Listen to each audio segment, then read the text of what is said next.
तो हम लोग शुरू कर रहे हैं टॉपिक पार्टिसिपल। पार्टिसिपल हमारे कॉम्पिटिटिव इंग्लिश ग्रामर का सबसे इम्पोर्टेंट टॉपिक है। इसे बहुत सारे क्वेश्चन हमारे एग्जाम में पूछे जाते हैं, ठीक है। अब पार्टिसिपल हमको पढ़ने को किस पार्ट्स ऑफ स्पीच में मिलता है? 8 पार्ट्स ऑफ स्पीच है, 8 types of parts of speech, जैसे noun, pronoun, adjective, verb, adverb, preposition, conjunction और इंटरजेक्शन। इसमें से पार्टिसिपल किससे बिलोंग करता है? वर्ब से। तो वर्ब का सबसे खतरनाक और सबसे लास्ट टॉपिक है कौन? पार्टिसिपल। तो पार्टिसिपल से आपको दिमाग में आइडिया आ गया होगा कि पार्टिसिपल या तो यहाँ एक मैंने हिंट में समझाया है कि पार्टिसिपल या तो वर्ब का काम करेंगे या तो एडजेक्टिव का।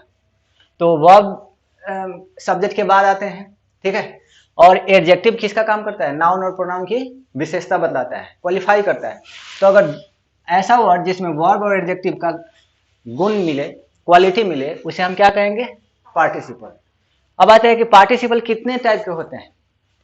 तो बहुत लोग अलग अलग जवाब देते हैं। ध्यान दें कि कंपटीशन में ऑब्जेक्टिव क्वेश्चन पूछता है कि इसमें कौन पार्टिसिपल है। चूंकि पार्टिसिपल 3 होते हैं, ठीक है, तो 2 और 4 नहीं बोलेंगे, कितना होते हैं? 3। प्रेजेंट पार्टिसिपल, पास्ट पार्टिसिपल और परफेक्ट पार्टिसिपल। अब यहाँ पे एक बार नोट कर लेंगे types of participle. Present participle,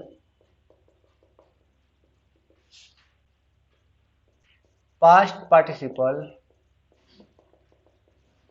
और लास्ट है perfect participle.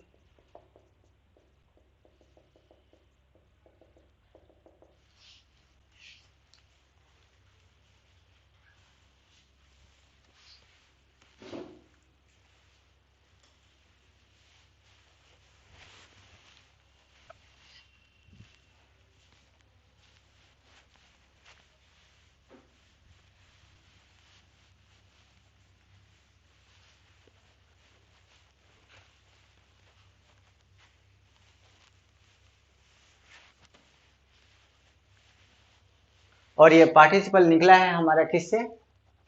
None finite verb से।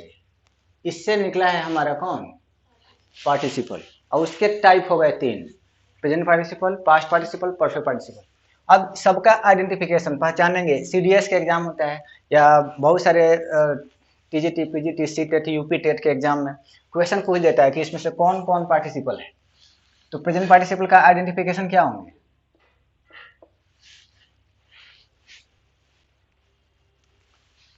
प्रेजेंट, नाम ही है इसका प्रेजेंट। तो अपने से गेस कर लेंगे कि वर्ब के कितने फॉर्म होते हैं भाई?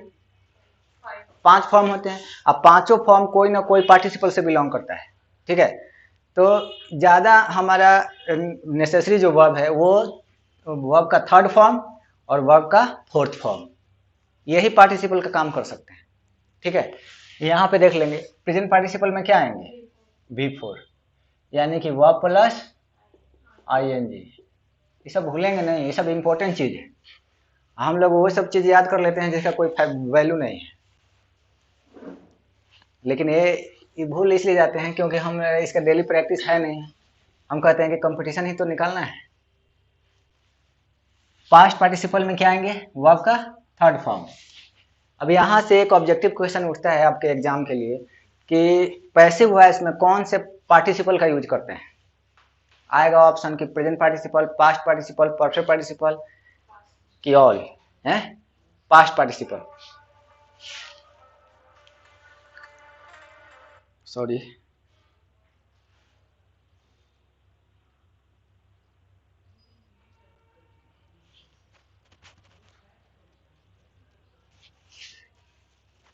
हेलो,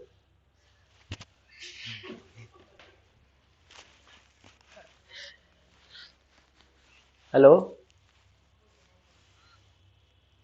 हाँ जी बोलिए। हेलो,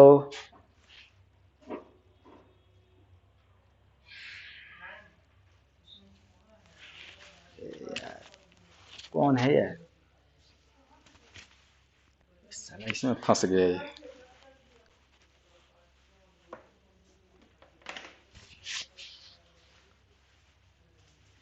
हाँ जी।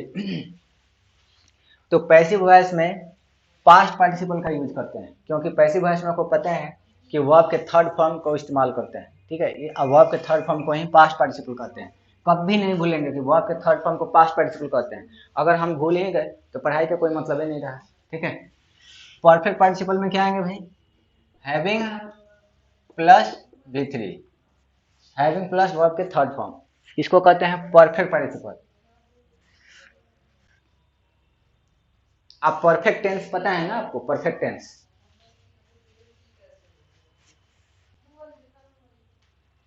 परफेक्ट टेंस, कोई भी परफेक्ट टेंस हो, चाहे प्रेजेंट परफेक्ट टेंस हो, पास्ट परफेक्ट टेंस हो या फ्यूचर परफेक्ट टेंस हो, सब में आइडेंटिफिकेशन क्या लगता है परफेक्ट टेंस में? हम लोग क्या यूज करते हैं उसमें, कौन कौन से वर्ड यूज करते हैं? क्योंकि टेंस से ही तो इंग्लिश बोलते हैं। Has, have, had. और कोई भी परफेक्ट टेंस होंगे वर्ब का थर्ड फॉर्म लगता है, तो हैज, हैव, हैड और वर्ब के थर्ड फॉर्म। तो उसी हैज, हैव, हैड को ये परफेक्ट पार्टिसिपल बनाया गया तो हैविंग कर दिया गया। ठीक है, हैज, हैव, हैड में क्या बना दिया गया? हैविंग और V3, क्योंकि आप परफेक्ट टेंस में V3 लगेंगे। ठीक है, ये ध्यान देंगे। अब इसमें से हम लोग फर्स्ट शुरू करते हैं, प्रेजेंट पार्टिसिपल किसे कहते हैं? अच्छा, इसमें से कितने पार्टिसिपल एडजेक्टिव होंगे? हाँ, प्रेजेंट और पास्ट। ये जो दोनों हैं ये एडजेक्टिव का काम करेगा, ये एडजेक्टिव काम नहीं करता है। तो ये पार्टिसिपल का एक इतिहास है, हिस्ट्री है। तो इस तरह से अपने दिमाग में एडजस्ट कर लेंगे।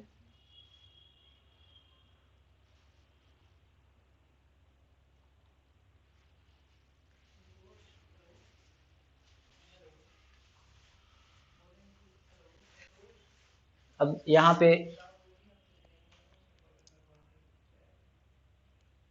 शुरू करते हैं डायरेक्ट। आपका नोट नंबर 1 लिखेंगे।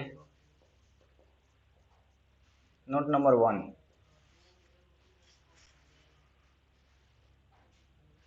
बोथ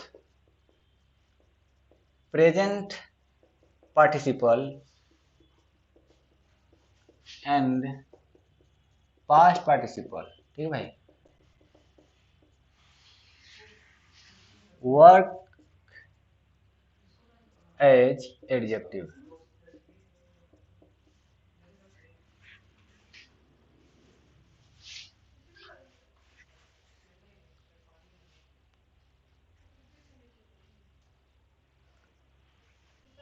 प्रेजेंट पार्टिसिपल और पास्ट पार्टिसिपल आपका किसका काम करेगा? एडजेक्टिव का। कहेंगे सर कैसे? एग्जाम्पल, ऑब्जेक्टिव क्वेश्चन आते हैं एग्जाम में, उनकी mister Gupta is rich, number 1। दूसरा लिख लेंगे, this is a broken chair. Third लिखेंगे, the rising sun is red.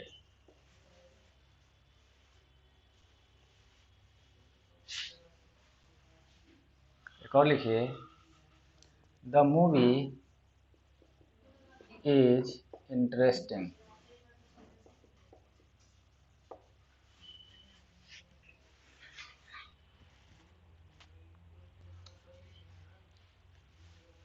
चार सेंटेंस है, क्या चारों में एडजेक्टिव आए हैं या नहीं आए हैं? फर्स्ट सेंटेंस में कोई एडजेक्टिव है? Mister Gupta is rich, mister Gupta अमीर है। हाँ जी, एडजेक्टिव, क्योंकि जब एडजेक्टिव ही नहीं जानेंगे तो पार्टिसिपल एडजेक्टिव पता कैसे करेंगे कि पार्टिसिपल एडजेक्टिव है कि नहीं है? अब यहाँ पे एडजेक्टिव का काम है, एडजेक्टिव का काम क्या है भाई? क्वालिफाई करता है किसको? नाउन और प्रोनाउन को। नाउन प्रोनाउन को क्वालिफाई करेगा तो एडजेक्टिव हो जाएंगे। चलिए इसमें देखते हैं, मिस्टर गुप्ता कैसा आदमी है? रिच है। तो रिच जो वर्ड आया है मिस्टर गुप्ता की क्वालिटी बता रहा है, तो ये है नाउन। नाउन की विशेषता बताएगा तो ये एडजेक्टिव। ठीक है, लेकिन अब सवाल ये उठता है कि रिच जो हमारा एडजेक्टिव तो है, कौन एडजेक्टिव है? तीनों ऑप्शन में दो में प्रेजेंट पार्टिसिपल एडजेक्टिव है कि पास्ट पार्टिसिपल एडजेक्टिव है? क्योंकि यहाँ पे लिखा हुआ है कि प्रेजेंट पार्टिसिपल और पास्ट पार्टिसिपल एडजेक्टिव काम कर सकता है। तो हम तुम लोग दिमाग टेस्ट करना चाहते हैं आप लोगों का कि क्या रिच प्रेजेंट पार्टिसिपल एडजेक्टिव है या पास्ट पार्टिसिपल। अगर है तो कैसे है और नहीं है तो क्यों नहीं है, एक्सप्लेन। क्यों हम लोग क्या है, कुछ भी किताब में 2 लाइन लिखा जाता है पढ़ लेते हैं, हमको ये नहीं पता कि जो लिखा हुआ है कहीं हो सकता है गलत हो या सही हो। हम लोग मान लेते हैं कि कहीं भी लिखा हुआ चीज़ गलत हो ही नहीं सकता, लेकिन हमारा अपना तो कुछ एक्सपीरियंस होना चाहिए। मिस्टर गुप्ता इज रिच, ये जो रिच वर्ड आपको दिख रहा है, आप ये सोच में पड़ गए ना कि कौन पार्टिसिपल एडजेक्टिव है, प्रेजेंट पार्टिसिपल है कि पास्ट पार्टिसिपल एडजेक्टिव है? कौन है ये? कुछ भी है बोलो। एडजेक्टिव तो है, वो दोनों नहीं है। क्यों नहीं है भाई, एक्सप्लेन। क्योंकि हम जानते हैं कि रिच वर्ब नहीं है। अगर ये वर्ब होता तभी हम कह सकते हैं कि ये दोनों एडजेक्टिव, ये adjective sorry present participle adjective और पास्ट पार्टिसिपल एडजेक्टिव तो तभी होंगे जब वो वर्ब से बने। तो रिच तो वर्ब है नहीं, ये प्योर एडजेक्टिव है। कौन एडजेक्टिव है ये? प्योर। जो एडजेक्टिव वर्ब से बनता है, बनावटी एडजेक्टिव, आप डुप्लीकेट एडजेक्टिव बोलिए जो बोलना हो, क्योंकि ये अभी वर्ब नहीं है इसलिए केवल ये एडजेक्टिव है, एडजेक्टिव ऑफ क्वालिटी है। ये सभी जजमेंट रखेंगे, जानेंगे कि ये पार्टिसिपल का काम नहीं कर सकता क्योंकि ये वर्ब नहीं है। बात समझ में आई? सेकंड क्वेश्चन में देखते हैं, this is a broken chair. क्या इसमें कोई एडजेक्टिव दिखा आपको? कौन एडजेक्टिव है? ये पेपर में पूछेगा, ऑब्जेक्टिव क्वेश्चन अंडरलाइन कर देगा, कह देगा कि ब्रोकन क्या है, 4 ऑप्शन होंगे, नाउन प्रोनाउन एडजेक्टिव, फटाक से एडजेक्टिव टिक मारेंगे।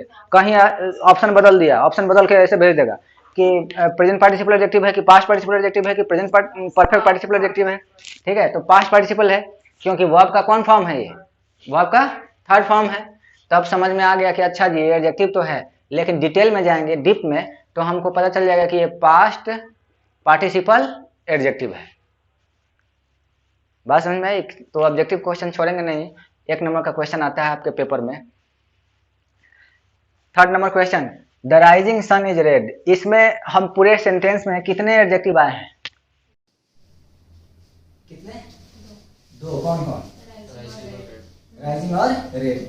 दोनों में आपको डिफरेंस कुछ पता चला?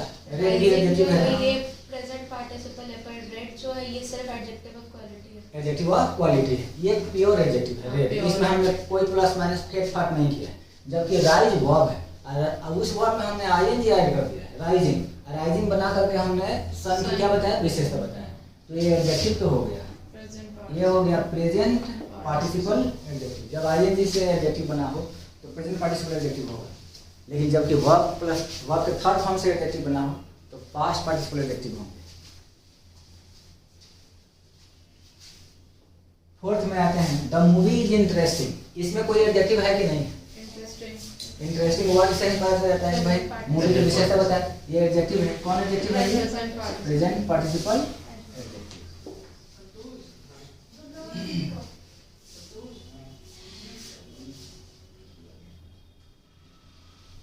तो एक कुछ एडजेक्टिव हैं हमारे इंग्लिश ग्रामर में जो नाउन के ठीक पहले आते हैं, लेकिन कुछ एडजेक्टिव ऐसे हैं चाहे वो नाउन के पहले भी आ सकते हैं या नाउन के बाद में, कोई अंतर नहीं पड़ता।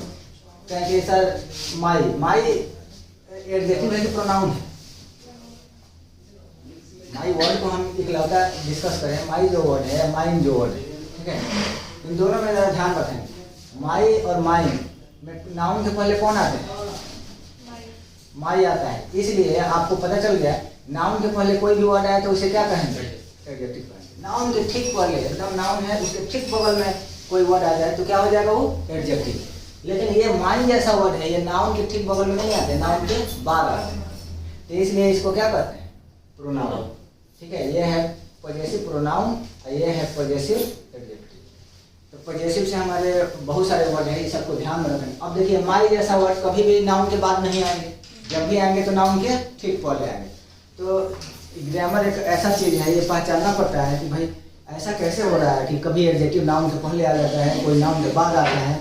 तो कुछ कॉमन है, कहीं भी आ सकता है, लेकिन कुछ एकदम नाउन के पहले आएंगे, जैसे माई, योर, हीज, हर, ये नाउन के पहले आएंगे।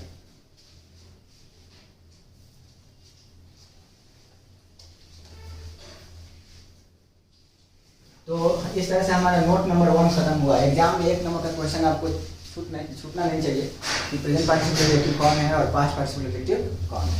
ठीक है, अब आते हैं और नोट नंबर 2 लिखेंगे।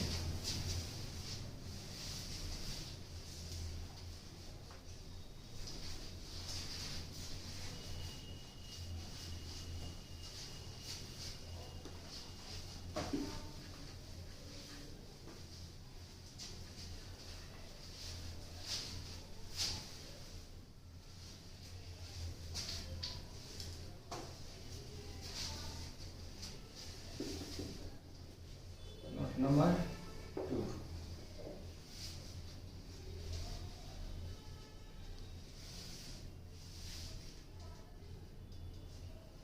अब ये दोनों पार्टिसिपल से हम सेंटेंस को क्या कर सकते हैं, पार्टिसिपल से सेंटेंस को जोड़ा भी जा सकता है। ठीक है, तो नोट नंबर 2 में लिखेंगे participles are also used to join the sentences. Participles are also used to join the sentences.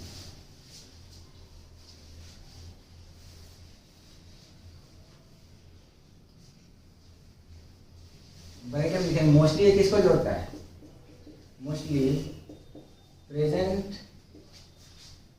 And perfect participle.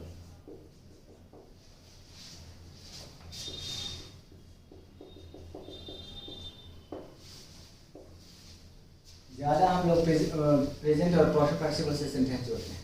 ठीक है, तो रूल नंबर 1 लिखेंगे।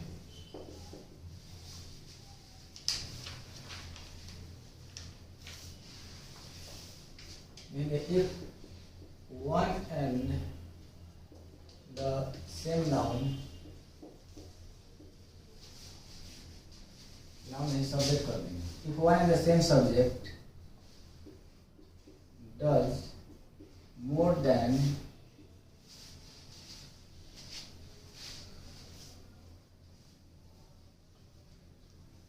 one work at one and the same time, at one and the same time, then any work can be changed into participle। तो किसी भी काम को हम पार्टिसिपल में चेंज कर सकते हैं।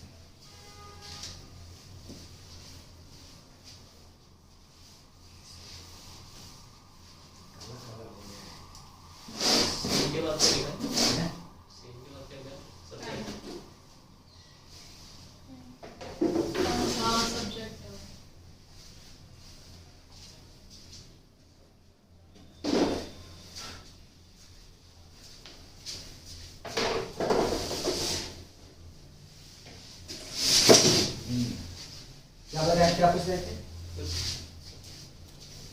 If one and the same subject does more than one work, क्या मतलब समझे आप? एक एक चीज समझेंगे। If one and the same subject का मतलब कि एक ही सब्जेक्ट, कितना सब्जेक्ट है भाई? एक। और does more than one work, कितना काम करता है? एक ही व्यक्ति कितना काम करे? एक से अधिक। तो यहाँ तक समझ गए। अब कब करे? At one in the same time, एक ही समय में, समय भी अलग अलग ना ले। तो ऐसे आदमी को हम कह सकते हैं ना कि बहुत मल्टी टैलेंटेड है।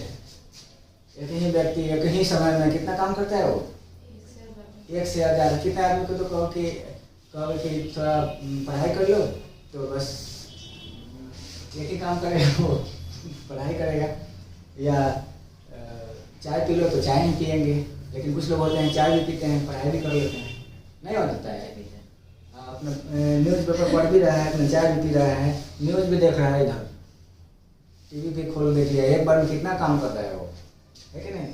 तो एक ही व्यक्ति एक से अधिक काम करे और एक ही समय में करे, इससे बड़ी बात वो है कि एक ही समय में कर रहा है, then any work can be change into present participle. तब याद रखिएगा, तब किसी भी काम को हम प्रेजेंट पार्टिसिपल में चेंज कर सकते हैं। तो एक बात बता देते हैं, सेंटेंस जोड़ने के लिए हम पूरे ग्रामर में से, पूरे ग्रामर की बात करते हैं, 3 टॉपिक को उठाते हैं। सेंटेंस को जोड़ना जब आता है तो 3 टॉपिक उठते हैं। कौन कौन? कंजंक्शन आपको नाम सुना ही है, बचपन से पढ़ते आ रहे हैं। कंजंक्शन किसी को साइड कर देता है, सबको कहता है हट सेंटेंस जोड़ने का काम मेरे से अच्छा और कोई नहीं कर सकता, ठीक है। तो सेंटेंस जोड़ने का काम पहला कौन करता है? कंजंक्शन। दूसरा है रिलेटिव प्रोनाउन, जो हम लोग प्रोनाउन में पढ़े थे, हु, होम, हुज, विच, जितने भी WH वर्ड हैं इसको क्या कहते हैं? Relative pronoun. ऐसा नहीं कि WH वर्ड रिलेटिव प्रोनाउन है तो कंजंक्शन नहीं होगा, इसको भी कंजंक्शन भी करते हैं। तो कौन कंजंक्शन में जाएगा? WH word. अगर हम कंजंक्शन की बात करें, सबऑर्डिनेटिंग कंजंक्शन, 3 टाइप के कंजंक्शन होते हैं। ये सब थोड़ा किताब कभी मिले ना बकायदे टाइम से तो पढ़ेंगे, तभी पेपर में इंग्लिश में मार्क्स उठता है। अब मोर देन 50% आता है तो आपकी मेहनत काम आती है। अब 50% तक आता है तो वही आ रहा है, CBSE के बैकग्राउंड पे आ रहा है, वो कहीं ना कहीं छिटपुट आप कुछ काम कर ले रहे हैं, 50% आ जाए, उछल कूद रहे हैं, ठीक है। लेकिन हमें क्या चाहिए? मोर देन 50%, मतलब 70-80 तब हम पहुंचेंगे, 80 क्रॉस करेंगे तो हमें पता चलता है कि हमने कहीं डीप काम किया है, ठीक है। तो कंजंक्शन भी सेंटेंस जोड़ते हैं, रिलेटिव प्रोनाउन भी सेंटेंस जोड़ता है, और रिलेटिव प्रोनाउन से WH वर्ड से हम जो भी सेंटेंस जोड़ते हैं वो कौन कंजंक्शन होता है? सबऑर्डिनेटिंग कंजंक्शन, ठीक है। अब एक ये है पार्टिसिपल, सेंटेंस जोड़ने का जिम्मा पार्टिसिपल का भी है, पार्टिसिपल भी सेंटेंस जोड़ता है, ठीक है। चलिए ओवरऑल बताइए, अब पूरे ग्रामर में कौन कौन सेंटेंस जोड़ने का जिम्मा उठाया है? रिलेटिव प्रोनाउन, कंजंक्शन और पार्टिसिपल। इसका नाम हम लोग नहीं लेते क्योंकि पार्टिसिपल बहुत ऐसा लगता है कि दूर दराज का वर्ड है, हमने कभी सुना ही नहीं है। पार्टिसिपल भी सेंटेंस जोड़ने के लिए जब आता है तो बड़ी खतरनाक तरीके से सेंटेंस को जोड़ता है, ठीक है। उसके जोड़ने का कुछ अलग ही कायदे कानून होते हैं, तो ये सब को ध्यान रखेंगे, उससे कॉमन एरर बहुत होता है। हाँ, रिलेटिव प्रोनाउन, कंजंक्शन, हाँ, और ये है पार्टिसिपल। तो जब एक ही व्यक्ति एक ही समय में एक से अधिक काम करे तो एक डिक्लेयर कर दिया गया कि किसी भी काम को हम किस में चेंज कर सकते हैं? पार्टिसिपल में चेंज कर सकते हैं। किसी भी काम को पार्टिसिपल में चेंज करेंगे। अब कहेंगे सर कैसे? एग्जाम्पल कैसे सेंटेंस जोड़ेंगे? तो यहाँ पे लिखेंगे, हम कहें कि मोहित went out of the class, he was laughing. Mohit went out of the class, he was laughing. एक हो गया कि मोहित went out of the class, और दूसरा सेंटेंस है he was laughing। आपको पता चल गया होगा कि he किसके लिए आया है? मोहित के लिए आया है। तो आप ही बताइए इस सेंटेंस में कितने व्यक्ति हैं? यहाँ से यहाँ पर एक ही व्यक्ति है, और एक ही व्यक्ति का काम देख लीजिए, कितना काम हो रहा है? एक व्यक्ति कितना काम कर रहा है? 2 काम। पहला काम क्या? Mohit went out of the class, पहला काम ये हुआ कि क्लास से कहाँ गया? बाहर। और दूसरा काम ये बहुत महान काम कर रहा है, क्या हंस भी रहा है, तब ऐसे थोड़े है, मोहित है, ठीक है। तो क्लास से बाहर गया। अब एक ही व्यक्ति 2 काम किया, और सबसे बड़ी बात, दोनों जो काम किया अलग अलग टाइम में किया कि एक ही टाइम में किया? एक ही समय में कर दिया। क्लास के लिए बाहर निकला, मतलब मल्टी टैलेंटेड हंस भी रहा है। ऐसा नहीं कि पहले अपना हंस लेकर क्लास में बाहर जाए, ध्यान दें। तो एक ही समय में दोनों काम हो रहे हैं, तो हमने क्या ट्रिक बताया कि अगर एक ही व्यक्ति एक ही समय में एक से अधिक काम करे तो किसी भी काम को, देन एनी वर्क, ये याद रखेंगे, then any work can be change into participle. कौन पार्टिसिपल? इनटू पार्टिसिपल में ये डिटेल में लिखेंगे, इनटू सीधा प्रेजेंट पार्टिसिपल, प्रेजेंट पार्टिसिपल। किसी भी काम को हम सीधा प्रेजेंट पार्टिसिपल में जोड़ सकते हैं, ऐसा सिचुएशन आए तो। लेकिन हो सकता है कि आगे ऐसा कुछ सेंटेंस आ जाए जिसमें एक ही व्यक्ति एक से अधिक काम करेगा लेकिन टाइमिंग अलग अलग ले लेगा, पहले ये काम खत्म करेगा तब दूसरा काम शुरू करेगा। इसमें दोनों काम एक ही साथ कर रहा है, एक ही टाइम में, ठीक है, टाइमिंग अलग अलग नहीं है। तो जब टाइम क्या बताया मैंने, यहाँ ध्यान दीजिएगा, जब टाइमिंग क्या हो, सेम हो, टाइमिंग क्या हो, सेम हो, तो कौन पार्टिसिपल चलेंगे, प्रेजेंट पार्टिसिपल, याद रखिएगा। लेकिन टाइमिंग अलग अलग हो तो प्रेजेंट पार्टिसिपल भी चलेंगे और परफेक्ट पार्टिसिपल भी चलेगा।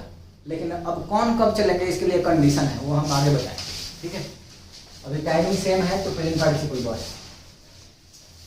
तो Mohit went out of the class, he was laughing. अब बताइए कि हम कैसे जोड़ें इसको। किसी भी काम को, पता है किसी भी काम को प्रेजेंट पार्टिसिपल में चेंज कर सकते हैं। तो काम तो ये भी है ना, और काम इसका ये भी है, तो ये ऑलरेडी प्रेजेंट पार्टिसिपल में है कि नहीं, आईएनजी तो लगा है। तो पहले एक आप दो तरीके से इस सेंटेंस को जोड़ सकते हैं, दोनों तरीके सिखा रहे हैं। पहला ये है, प्रेफर करते हैं हम फर्स्ट काम को, जो पहली बार आया है, तो पहली बार तो यही आया है, तो हम वेंट का प्रेजेंट पार्टिसिपल निकालेंगे तो क्या आएगा, वेंट का प्रेजेंट पार्टिसिपल क्या होगा, अरे वेंट V2 है, आप प्रेजेंट पार्टिसिपल निकालने के लिए यहाँ पहचान देखिए, प्रेजेंट पार्टिसिपल निकालेंगे तो V4 आएगा ना। तो यहाँ पे क्या कर देंगे, going, going out of the क्या क्लास। आज जो ओरिजिनल सब्जेक्ट है कौन है, मोहित, वो छाप देंगे, मोहित वॉज लाफिंग, जुड़ गया सेंटेंस। तो पेपर में आए तो बहुत बड़े CAPF के एग्जाम में, बहुत बड़े बड़े एग्जाम में आ जाता है, दो सेंटेंस देता है, कहता है ध्यान रखिएगा किससे जोड़ने को कहता है, चेक करेंगे। कंजंक्शन से जोड़ने को कहेगा तो एंड और बट ये WH वर्ड आएंगे, लेकिन कहीं कहते हैं कि पार्टिसिपल से सेंटेंस जोड़िए तो बी केयरफुल, पार्टिसिपल से ऐसे ही जोड़ेंगे, ठीक है। Going out of the class Mohit was laughing,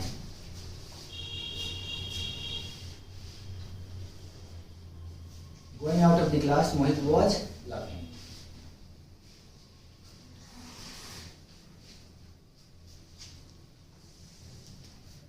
और नंबर सेकेंड,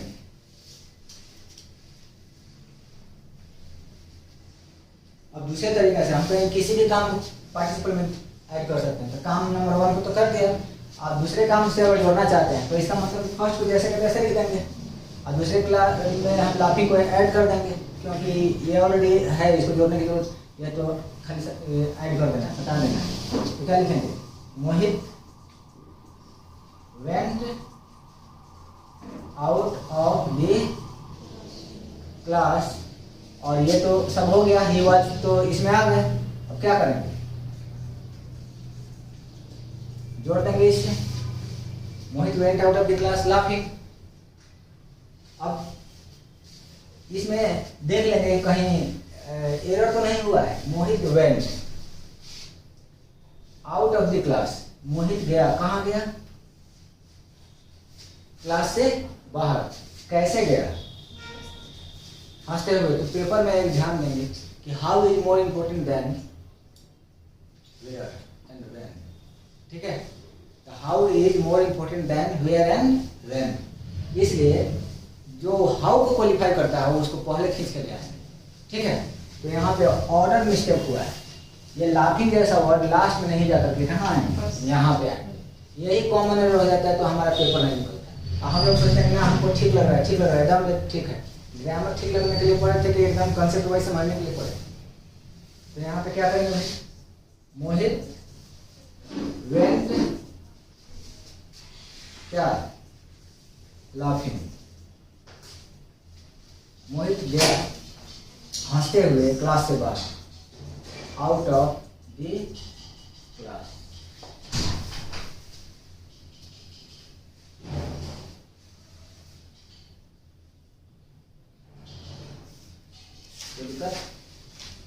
दिक्कत तो पूछ लेंगे, ऐसा हो सकता है while going out of the class Mohit was laughing, कौन पहले सेंटेंस में ऐसा हो सकता है while going out of the class. हाँ, ये सब खतरनाक आइडिया आते रहते हैं एग्जाम में, वाइल ऑप्शन आगे के नहीं मन में, वाइल व्हेन आ गया कि when Mohit went out of the class he was laughing. हमारे जो सुविधा अनुसार चलता है, हम वही सोचते हैं, हमको जोड़ना है, वाइल अभी नहीं लाएंगे, वाइल के टाइम आएगा खुद आ जाएगा। याद रखिए वाइल का यूज वहां बिल्कुल नहीं करते जहां टाइमिंग क्या हो भाई, सेम हो। एक बात ये भी रखेंगे, जहां टाइमिंग सेम हो कभी भी वहां वाइल जैसे वर्ड का यूज नहीं करते,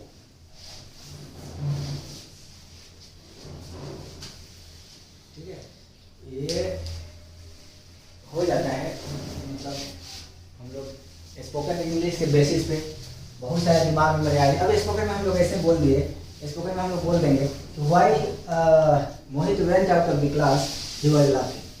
ठीक है, तो मतलब स्पोकन में इतना कोई क्वेश्चन नहीं उठाता, ठीक है। बट हमारा ये दोनों का टाइमिंग क्या है, सेम है, व्यक्ति भी सेम है और काम एक से अधिक कर रहा है। हम सीधे किसी भी प्रेजेंट पार्टिसिपल से सेंटेंस जोड़ सकते हैं, केवल प्रेजेंट पार्टिसिपल का यूज करेंगे, वाई का यूज नहीं करेंगे।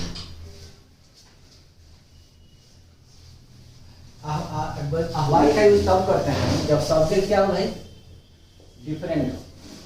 सब्जेक्ट क्या हो, डिफरेंट सब्जेक्ट। व्यक्ति एक से अधिक आया है, इसमें कितना व्यक्ति आया है, एक ही आया है मोहित।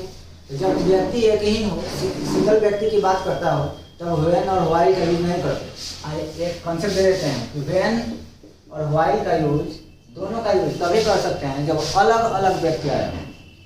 ठीक है, कब यूज करेंगे इनका, जब डिफरेंट पर्सन आपको सेंटेंस में दिखे, DAPPINT, डिफरेंट सब्जेक्ट, ठीक है, या पर्सन। जब डिफरेंट पर्सन आया हो तब आप व्हेन और व्हाइल का यूज करें, नहीं तो इससे ज़्यादा खतरनाक कुछ नहीं हो सकता।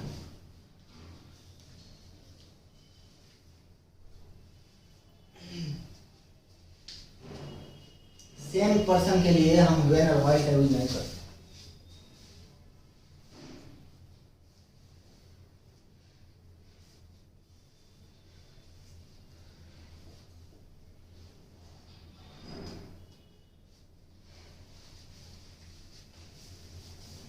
चलिए अब दूसरा सेंटेंस देते हैं, आप लोग बोलिएगा ध्यान से, ठीक है।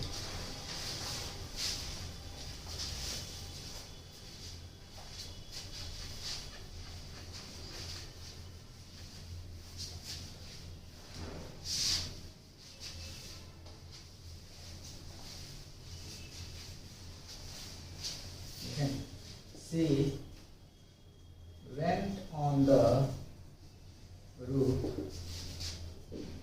She was taking tea.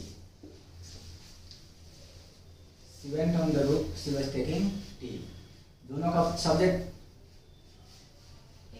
एक ही है, काम अलग अलग है ना, टाइमिंग अलग अलग है कि एक ही। अब आपको चेक करना है टाइमिंग, मेन चीज है टाइमिंग। टाइमिंग एक है कि सेम है, सेम ही है। जब वो छत पे जा रही थी उसी समय चाय भी पी रही थी, ऐसा थोड़ी है कि छत पे जाएंगे तो कुछ लोग ये सोचते हैं कि ना हम यहीं से पी के जाते हैं, कुछ लोग कहते हैं कि ना हम जाएंगे छत पे तो जाएंगे चाय भी पी के जाएंगे। या तो लोग पता नहीं लूटता है तो चाय पी के लूट लेता है, तो छत पे जा रहे हैं ठीक है कि नहीं।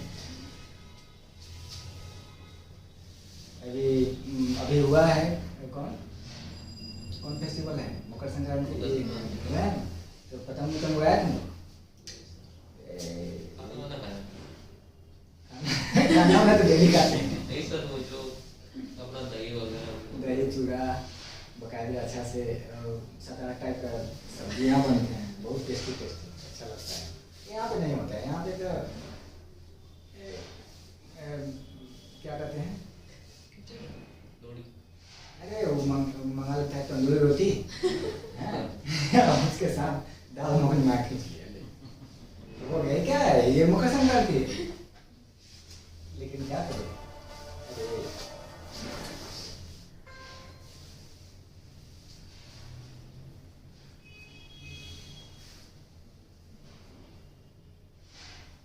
थोड़ा 1 मिनट के लिए खेल है, तब तक आप जोड़िए।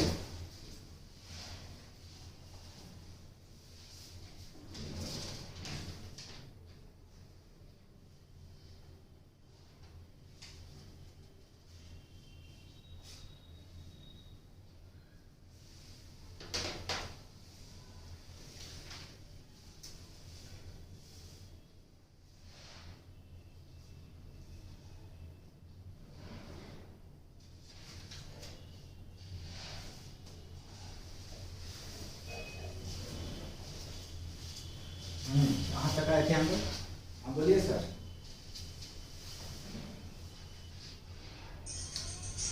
कल, हाँ ठीक है,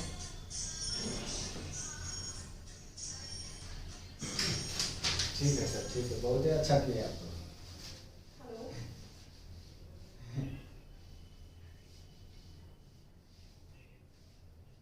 अच्छा अच्छा ना सही है, देखते रहना चाहिए वैसे। ठीक है। अच्छा ऐसा बात है ठीक है ठीक है। तो कल क्लास है वही लेफ्ट वाला है कि वो नया वाला भी है सब? अच्छा अच्छा। हम लोगों का जो टॉपिक छूटा है वहीं से शुरू करेंगे।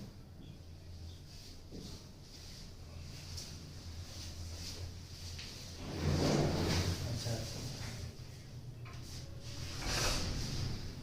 हाँ हाँ। तो कितने बजे है? 11 बजे से है ना? अच्छा अच्छा। ठीक है ठीक है, ओके। और क्लास ले रहे हैं सर।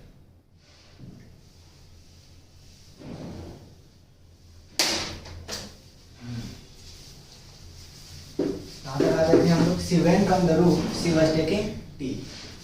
क्या करेंगे इसमें? Going on the road, she was taking tea. पहला तो ये है, हम इसका प्रेजेंट पार्टिसिपल निकालेंगे तो गोइंग ऑन द रूफ, और सी ओरिजिनल सब्जेक्ट है तो क्या लेंगे? सी वाज टेकिंग टी। ठीक। और दूसरा क्या बनाएंगे? She went taking tea on the road. हाँ, सी वेंट, यहीं पे वेंट की विशेषता बता रहा है। वो गई तो कैसे गई? चाय पीते गई। हाँ देखो, कहाँ गई इम्पोर्टेंट नहीं, सबसे ज्यादा इम्पोर्टेंट है कि कैसे गए। अच्छा, आदमी कहीं जाता है तो ये नहीं पूछता है, पहले नहीं पूछता है कहाँ गई, सीधे पूछो पहले गए तो कैसे गए थे, तैयार हुआ होगा ठीक ठाक से गए कि नहीं गए, क्लास क्लास ऐसे ही जैसे मन किया वैसे चल देंगे तो थोड़ा। She went taking tea on the roof.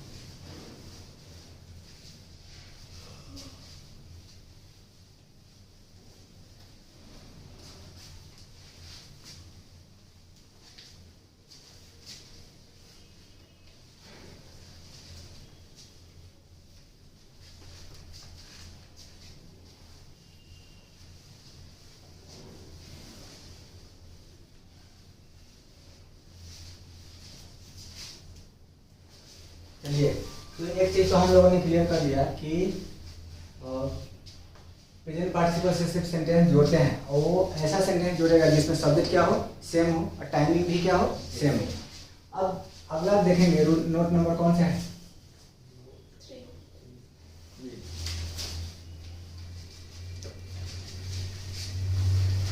if one and the same subject does more than one work, ठीक है। अब ये सब पॉइंट थोड़ा ध्यान में रखेंगे, यहाँ से धीरे धीरे ये अपने स्तर पे चढ़ रहा है, थोड़ा एडवांस लेवल पे जा रहा है। If one in the same subject does more than one work differently, bracket में लिखेंगे समझने के लिए, और इन डिफरेंट, ये टाइमिंग्स, टाइमिंग अब डिफरेंट आ गया है।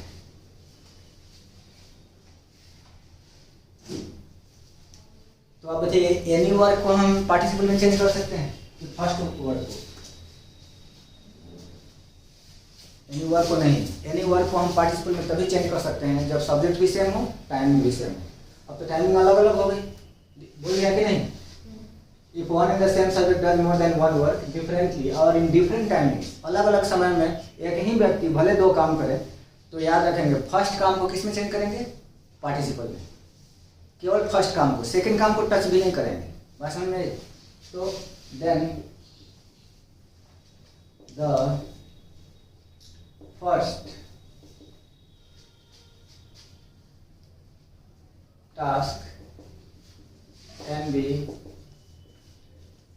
changed into, then the first task can be changed into participle.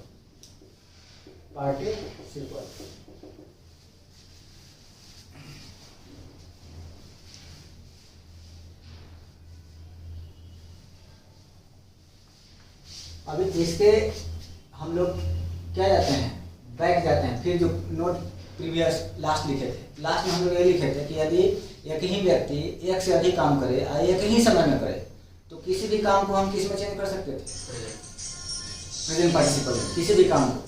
लेकिन यहाँ एक ही व्यक्ति एक ही समय में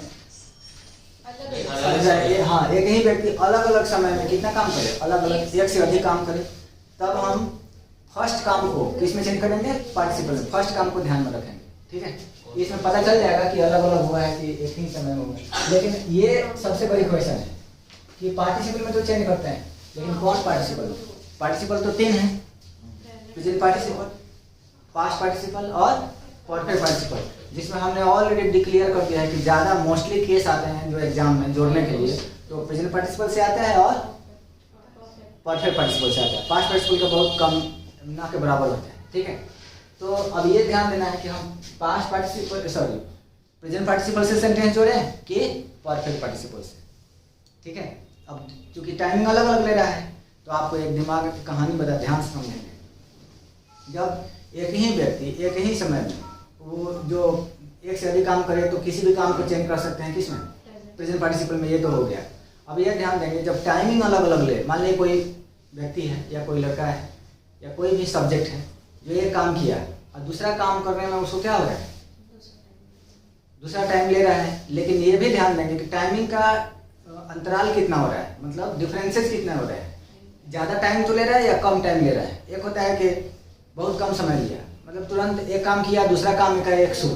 कुछ लोग ऐसे क्रिएटिव टाइप के होते हैं, बहुत हार्ड वर्किंग, ठीक है, कि रेस्ट नहीं करते लाइफ में, एक काम खत्म दूसरा काम शुरू है। जैसे तुम अभी क्लास लेने आए हो, अभी क्लास लिए और तुरंत दूसरा काम प्रैक्टिस कर रहे हैं, एकदम क्या करो शुरू। तो ध्यान देंगे जब एक ही व्यक्ति एक काम खत्म करके और दूसरा काम टाइम ना ले एकाएक क्या कर ले, शुरू कर ले, कहे कि नहीं हम रेस्ट नहीं करना चाहते, तब हम किस पार्टिसिपल का बुलाएंगे, प्रेजेंट पार्टिसिपल। ठीक है, एक समझ में आ रही बात। एक व्यक्ति एक काम खत्म किया और दूसरा काम एकाएक शुरू कर दिया विदाउट मेकिंग एनी डिले, तब हम प्रेजेंट पार्टिसिपल से सेंटेंस को जोड़ेंगे। लेकिन जब एक व्यक्ति एक काम खत्म कर दिया और दूसरा काम करने में आलसी हो गया, कहता है कि नहीं थोड़ा सा हमें टाइम चाहिए, हाँ थोड़ा सो लेते हैं, थोड़ा रेस्ट कर लेते हैं, है कि नहीं। कछुआ खरगोश में बात भी लगी थी ना, तो कौन जीता था, देखो इसको भी ये नहीं पता है खरगोश जीता, पढ़ाई कर रहे हैं कॉम्पिटिशन के लिए, आ जाएगा ऐसे लिखने के लिए। ठीक है, कौन जीता था, हाँ कछुआ जीता था। क्यों जीत गया था ये, क्योंकि ये रेस्ट लिया नहीं, ये एकदम कंसिस्टेंसी मतलब फ्रिक्वेंटली चलते चला गया। मतलब वो सोचा कि थोड़ा एक दिन मार लेते हैं, तो ज़्यादा जो होते हैं ना, हाँ एक दिन क्या करते हैं, एक दिन 4 घंटा पढ़ लेते हैं और 4 दिन फिर स्टॉप। तो इससे हो जाएगा हमारा कहानी किसकी तरह, खरगोश और कछुआ की तरह। भले आप डेली 2 घंटा पढ़िए, ठीक है, बट आप रेगुलर रहिए। अब ये नहीं कि एक दिन हम 10 घंटा पढ़ लिए एकदम तूफान बना दिए, घर के लोग भी आश्चर्य में पड़ गए, ऐसा लगा हो गया जिसको अचानक इतना बाहर निकल रहा है ना, भीतर जा रहा है, खाली मिले पढ़े। ठीक है, तो ये ध्यान रखेंगे, रेगुलरिटी बनाए रखेंगे और चीज़ों को समझना चाहिए कि क्या है, क्या फैक्ट है, क्या लॉजिक है। हम लोग क्या करते हैं, कुछ लॉजिक नहीं जानते, सीधे पढ़ना शुरू कर देते हैं जो मिल जाए। ठीक है, तो ये सब तो कोई मतलब नहीं हुआ, ये दिक्कत हो जाएगी। अब ये है ग्रामर, साइंस से कम नहीं है। किससे कम नहीं है भाई, इसमें साइंस माइंड लॉजिक अपनाना पड़ता है। वो टाइम गया कि हम किसी तरह बोल के काम चला लेते थे, ग्रामर उसका मुताज नहीं है। आप बोलते होंगे कहीं सड़क पर हुआ, आप जानिए कि पेपर में जब क्वेश्चन आता है तो लॉजिक खोजता है कि क्या लॉजिक है कि हम इसको एक्सेप्ट करें। ठीक है, तो हाँ अभी याद है हम लोग अपने पॉइंट पे, जब एक ही व्यक्ति एक काम करके और दूसरा काम करने में आलसी हो जाए, टाइम ले, तब हम किस पार्टिसिपल से सेंटेंस जोड़ते हैं, परफेक्ट पार्टिसिपल, यानी हैविंग को आना पड़ेगा। अब आपको दिमाग में बात गई कि हैविंग जैसे वर्ड का यूज हम सेंटेंस जोड़ने के लिए कब करते हैं, जब एक व्यक्ति एक काम करे और दूसरा काम करने में क्या ले, टाइम। बात समझ में आ गई? टाइम टेकिंग होगा तो है भी, और टाइम टेकिंग वाला आदमी नहीं है, बहुत भाई ऐसा आदमी मिलना मुश्किल है। एक काम खत्म, बहुत फुर्तीला टाइप है, एक खत्म दूसरा शुरू, है कि नहीं? तो कहेंगे सर एग्जाम पे कैसे, अब यहाँ पे ट्रिक लिखेंगे, ट्रिक नंबर 1।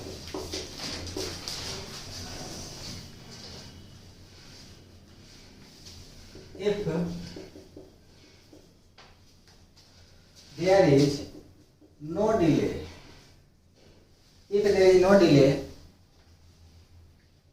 और ब्रैकेट में लिखेंगे इंटरवल। इंटरवल जानते हैं? मूवी वूवी देखते हैं तो इंटरवल होता है कि नहीं? मूवी ऐसा चीज जो इंटरेस्टिंग स्टोरी होता है, उसको देखने के लिए बंदा आधा घंटा का रेस्ट लेता है कि ना, नहीं तो कंटिन्यू देखेगा, पता नहीं आधा तो देख लिया, आधा उसको समझ में ना आए। इसलिए पॉपकॉर्न खा पी के एकदम मूड बना के फिर आधा घंटा का जो रेस्ट पार्ट है फिर देखते हैं।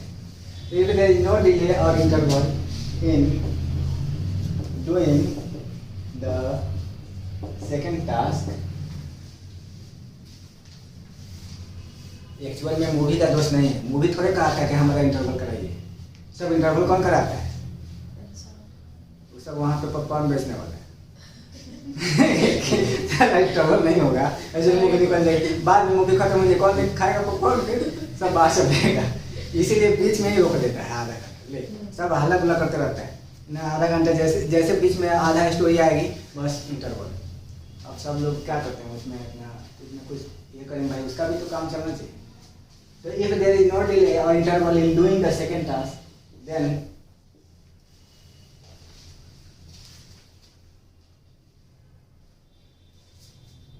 कौन पार्टिसिपल अपने से बोलो? Then present participle,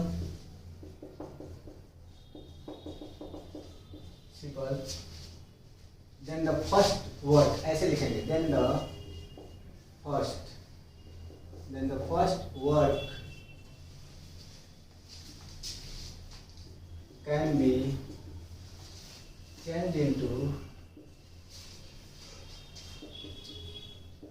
present participle to join the sentence.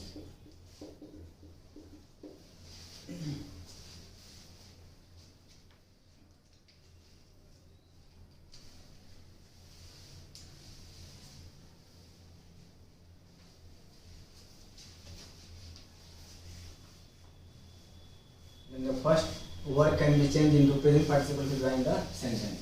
अब लिखेंगे ट्रिक नंबर 2।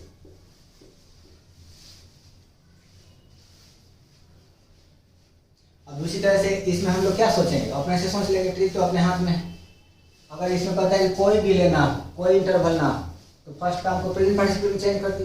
लेकिन अगर डिले हो या थोड़ा सा भी सांस भी ले लिए, इंटरवल हो गया, तो हम फर्स्ट काम को किस में चेंज करेंगे?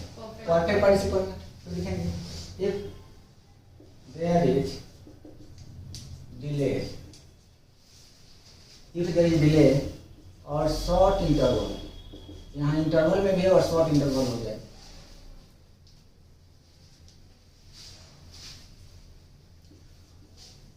then the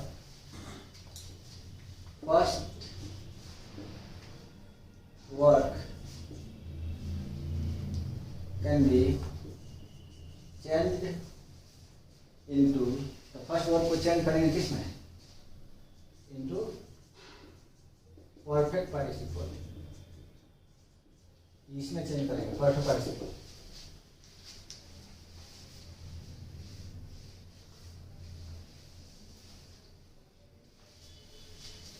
तो कितना इजी है, देखो यही किताब में हम लोग पढ़ते हैं तो 6-6 महीने तक लगे रहते हैं, किताब के पेज पलटते रहते हैं, बाद में खुदे पलटा जाते हैं। ठीक है, तो ध्यान देंगे कि जो किताब में, अब किताब में हम लोगों को अपने से पढ़ने में थोड़ा मेहनत लगता है, टाइम लगता है कि नहीं। पार्टिसिपल हमने एक कहानी है, समझ रहे? पार्टिसिपल कितने हैं भाई? 3, प्रेजेंट पार्टिसिपल, पास्ट पार्टिसिपल और परफेक्ट पार्टिसिपल। तीनों में से कितने पार्टिसिपल सेंटेंस जोड़ने के लिए आते हैं? प्रेजेंट और परफेक्ट। प्रेजेंट पार्टिसिपल का यूज एकदम एक ही लाइन में कहाँ करते हैं?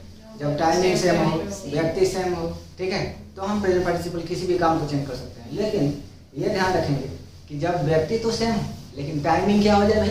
अलग अलग, तब खतरा आ सकता है। तब सेंटेंस को या तो प्रेजेंट पार्टिसिपल से जोड़ सकते हैं या तो परफेक्ट पार्टिसिपल से। तो उनके लिए सब हमको सॉल्यूशन निकला कि यदि डिले हो काम करने में, दूसरे काम करने में क्या हो रहा है डिले, मान लीजिए एक बंदा एक काम किया दूसरे काम में टाइम ले रहा है तो हम परफेक्ट पार्टिसिपल सेंटेंस जोड़ेंगे। लेकिन डिले नहीं हो रहा है तब प्रेजेंट पार्टिसिपल से जोड़ेंगे। फॉर एग्जाम्पल उनका जी सर एग्जाम्पल दे दीजिए, लिखेंगे Raju open the gate, Raju open the gate, he saw a beggar। अब एग्जाम में इस तरह से बहुत सारे क्वेश्चन आते हैं पेपर में। कह सकता है कि कंजंक्शन सेंटेंस जोड़िए, हो सकता है बोल दे कि पार्टिसिपल सेंटेंस जोड़िए, ठीक है, जोड़ने का काम है आपका। कॉमन एरर भी इससे हो जाते हैं। अब यहाँ पे देखेंगे ध्यान से, Raju open the gate, he saw a beggar। अब इस सेंटेंस में आप जज कीजिए, आपके पास सब कुछ है, आँख है देखने के लिए, दिमाग है सोचने के लिए। कितने व्यक्ति हैं दोनों से, कितने सेंटेंस है, दो सेंटेंस है ना, दोनों में व्यक्ति एक है या अलग अलग, एक ही है। राजू के लिए हमने ही का यूज किया है। अब व्यक्ति तो एक हो गए, काम कितना हो रहा है, दो। ओपन किया गेट को, पहला काम, दूसरा काम साव, देखा किसको, बेगर को। अब टाइमिंग चेक करना है, मेन चीज हमारा क्या है टाइमिंग। क्या एक ही टाइम में हो गए कि टाइमिंग अलग अलग हुए। हाँ, राजू ने पहले तो दरवाजा खोला, पहला काम। अब दरवाजा खोलेगा तभी तो देखेगा, ऐसे थोड़े शीशा वाला दरवाजा देख लेंगे तब दरवाजा खोलेगा। हाँ, वो शीशा वाला गेट नहीं। तो Raju open the gate, Raju ने पहले गेट खोला तब किसको देखा, भिखारी को। अब टाइमिंग तो हो गया कि भाई टाइमिंग अलग अलग है, लेकिन अब इससे भी ज़्यादा इम्पोर्टेंट काम ये है कि ज़्यादा डिले हो रहा है कि एकाएक, मतलब एक के बाद एक काम हो रहा है, एक के बाद एक काम, मतलब तुरंत दरवाजा खोला, तुरंत भिखारी, ऐसे थोड़े दरवाजा खोल दिया भिखारी को अभी रुक जाओ आधा घंटा बाद देखेंगे, ऐसे थोड़े करेगा। हाँ, आँख बंद कर लेगा, भिखारी को कहेगा कहाँ खोला हमने सामने ठीक है। तो जैसे दरवाजा खोला तो इसका नज़र पड़ गया, अच्छा तो एक के बाद एक काम हो रहा है, ध्यान देंगे। तो अब आप ही बताइए कि फर्स्ट काम को चेंज करेंगे, प्रेजेंट पार्टिसिपल में चेंज करेंगे कि परफेक्ट पार्टिसिपल, प्रेजेंट पार्टिसिपल। तो ओपन का प्रेजेंट पार्टिसिपल निकालेंगे तो क्या है, ओपनिंग, ठीक है, ओपनिंग द गेट। तब ओरिजिनल शब्द क्या है, राजू साव और हो गया। कितना अच्छा हम लोग ऐसे बोल रहे हैं। अब दो बार बोलेंगे, Raju open the gate, Raju saw और बेगर, एक ही बार में बोल देंगे opening the gate, Raju saw और बेगर। तो हमारा सेंटेंस इस तरह से जोड़ेंगे। अब आपको बताते हैं कि एग्जाम में क्या कर देगा कि ऐसे दे देता है कि एरर ए में है कि बी में है कि सी में है कि नो एरर। अब तो गेम तो अब शुरू होता है। तो कंपटीशन में अब हम लोग क्या करते हैं, बहुत लोग अजब गजब ख्याल आते हैं। किसी को यहाँ पे वाई जैसा ख्याल आना शुरू हो जाएगा कि while opening the gate, Raju saw a beggar। अरे भाई वही ना अभी नहीं आया एग्जाम में। अब तो पढ़ लिए तो अब नहीं आएगा, लेकिन एग्जाम में मजाल है कि हम बिना पढ़े अगर इस सब चीज़ के बारे में नहीं जानते, एग्जाम में आ जाए तो आपका CBSE वाला इंग्लिश बाहर आना शुरू हो जाएगा एकदम फटाफट। ना नहीं, यहाँ वाइल आएंगे, क्या आएंगे, वाइल। वाइल करेंगे गलत हो जाएगा, ठीक है। तो यहाँ पे कोई एरर नहीं है, क्या करेंगे भाई, नो एरर, ठीक है। लेकिन एग्जाम में निश्चित रहिए, आपको एग्जाम में यही क्वेश्चन आएगा तो यहाँ धीरे से व्हेन या व्हाइल आपको लगा होगा कि बकायदे अच्छा से भेजिएगा, ताकि आपके मन में जो फीलिंग आती है उसमें कोई दिक्कत ना आए, ठीक है। आप पढ़ेंगे एकदम खुश हो जाएंगे, व्हाइल व्हेन, वाह एकदम ठीक लग रहा है कि नहीं। ये व्हाइल व्हेन गलत है, क्योंकि इसका अभी टाइम नहीं आया है, टाइम आएगा तो हम बताएंगे कब लगेंगे। तो एग्जाम में सावधान रहेंगे, अभी कोई एरर नहीं है यहाँ। तो या तो व्हेन या तो व्हाइल या तो हैविंग का यूज करते हैं, यहाँ पे एरर आ गए, ठीक है। चलिए एक और सेंटेंस लीजिए, आप जोड़िएगा ध्यान से।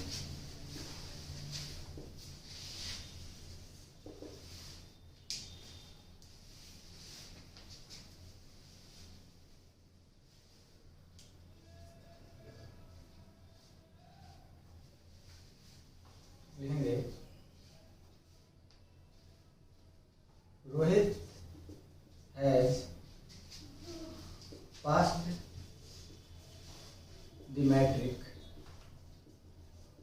Rohit has passed the matric.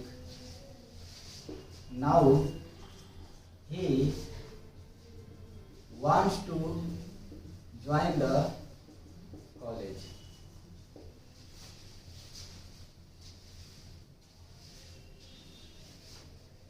Rohit has passed the matric. Now he wants to join the college. अब इस सेंटेंस को आपको जोड़ना है, बाकी सारा नियम कानून आपको पता है क्या करना है नहीं करना। अब दो सेंटेंस है ना, दोनों का सब्जेक्ट एक ही है, रोहित ही है, काम बेचारा दो कर रहा है वो। अब आपको देखना है कि कौन पार्टिसिपल को बुलाया जाए। परफेक्ट पार्टिसिपल या परफेक्ट पार्टिसिपल। आ गया ना परफेक्ट पार्टिसिपल। अब यहाँ पे प्रेजेंट पार्टिसिपल देगा तो कॉमन लेटर होंगे कि नहीं होंगे, हो जाएंगे। तो चलिए बोलिए। Rohit has passed the matric. Now he wants to join college. Having passed the matric, Rohit wants to join the college. Having passed the matric, Rohit wants to join the college. Clear हो गया? क्योंकि अगर यहाँ पे passing the matric करेंगे, ING से sentence जोड़ेंगे तो गलत हो जाएगा। डिले हो रहा है कि नहीं? पहला काम क्या किया? पहला काम तो मैट्रिक पास किया इसने, पहला काम। और दूसरा काम क्या करना चाहता है? College join. तो मैट्रिक पास करना और कॉलेज ज्वाइन करने में टाइम लगेगा कि नहीं लगेगा? बहुत टाइम। ऐसा थोड़ा कि तुरंत एकदम आज रिजल्ट आया आज लगे हाथ एकदम इंटरव्यू खत्म जा ऐसा हो जाए तो बहुत अच्छा है। आगे हो सकता है, डिजिटल पढ़ाई चल रहा है, सारा चीज एकदम बहुत फास्ट चल रहा है। ठीक है, तो यहाँ पे हैविंग से चलेंगे। हैविंग क्या लिखेंगे भाई? Passed the matric. और नाउ देन जितना वर्ड है हट जाता है। ही के लिए क्या आएंगे? रोहित। ये Rohit wants to join college। एक बात यहाँ से द हटा दीजिए, तो कॉलेज ये सब के पहले ये सब नहीं लगाते। आप ठीक है, he went to a school, he went to the school नहीं बोलते। ठीक है, तो जहाँ फंडामेंटल राइट की बात हो तो वहाँ से हम आर्टिकल का यूज नहीं करते, हटा देंगे। तो having pass the matric, Rohit wants to join college.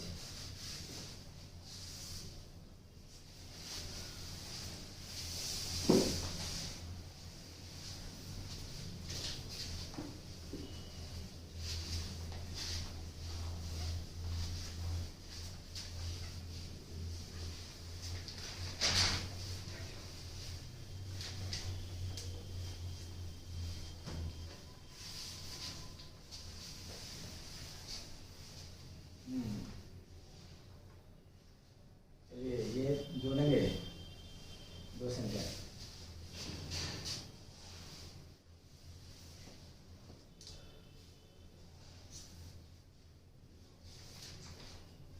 She opened the box. She took out her frogs। पहला है, दूसरा है, लिखेंगे।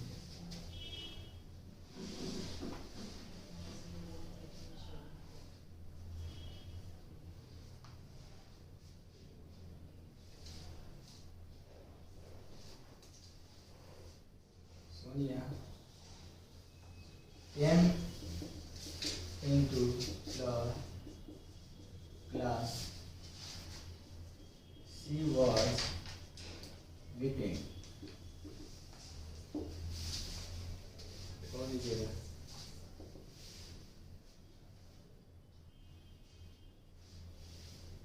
He bought a new bag, then he went home। He bought a new bag, then he went home। इन तीनों को जोड़ना है आपको।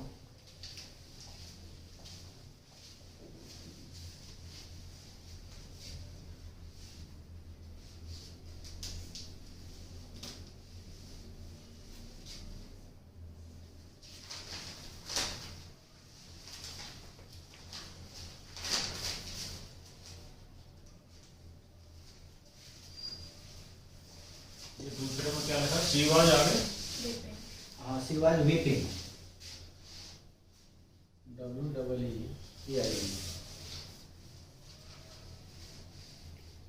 वीपिंग का मतलब रोना होता है।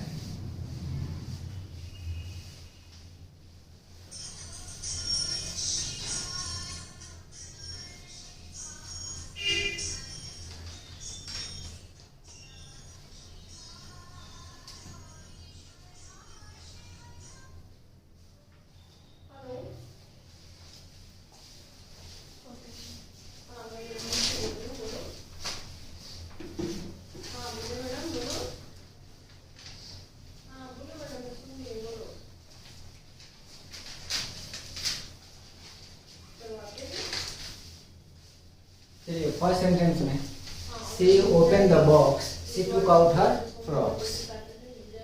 अब इसमें क्या एरर है? कैसे जोड़ेंगे? ओपनिंग द बॉक्स, ओपनिंग हो और हैविंग ओपन। Opening होगा क्योंकि हाँ delay ओपनिंग, है, क्योंकि but बॉक्स उसने खोला, delay नहीं डिले नहीं हुआ। Continuous चल रहा क्या है। पता उसको डिले करने का मन करे, बच्चा खोल के और खा अब ले। कोई बॉक्स खोल के रुकता नहीं है, वो देख ही लेता है, ये कुछ कोई डाला तो निकाल हाँ, अब ऐसा कुछ लोगों का लॉजिक बहुत अलग अलग होता है। इसमें कहते हैं सर क्या पता देर करते, देर कैसे करते हैं? बॉक्सा खोला है तो शर्ट ही निकालेगा, फ्रॉक्स निकालेंगे, जल्दी निकालेंगे। तो अब थोड़ी opening the box, she took out her frocks, ठीक है। सेकंड में Sonia came into the class, she was weeping. क्या ये आईएनजी से जुड़ेंगे या हैविंग से? आईएनजी से, क्योंकि इसमें एक और चीज है, इसमें टाइमिंग टाइमिंग सेम है। क्लास में आई अपना रोते हुए आ गई, है कि नहीं? आके चुप भी नहीं रहे, एकदम रोते रह रहे हैं, ठीक है। Coming into the class, Sonia was weeping. हाँ, केमिंग होगा कि कमिंग? Coming होगा coming into the class. Into the Class. Class, Sonia was weeping. Sonia was weeping। एक और बनाएगा। एक और बनाएंगे दूसरा। Sonia came weeping into the class. हाँ, सोनिया केम। अब विशेषता बताया है, सोनिया आई, तो विशेषता बताया है ना, कैसे आई ज़्यादा इम्पोर्टेंट है। वो कैसे आए तो रोते हुए आए, ये सबसे ज़्यादा पॉइंट वाला चीज़ है। सोनिया केम weeping into the class।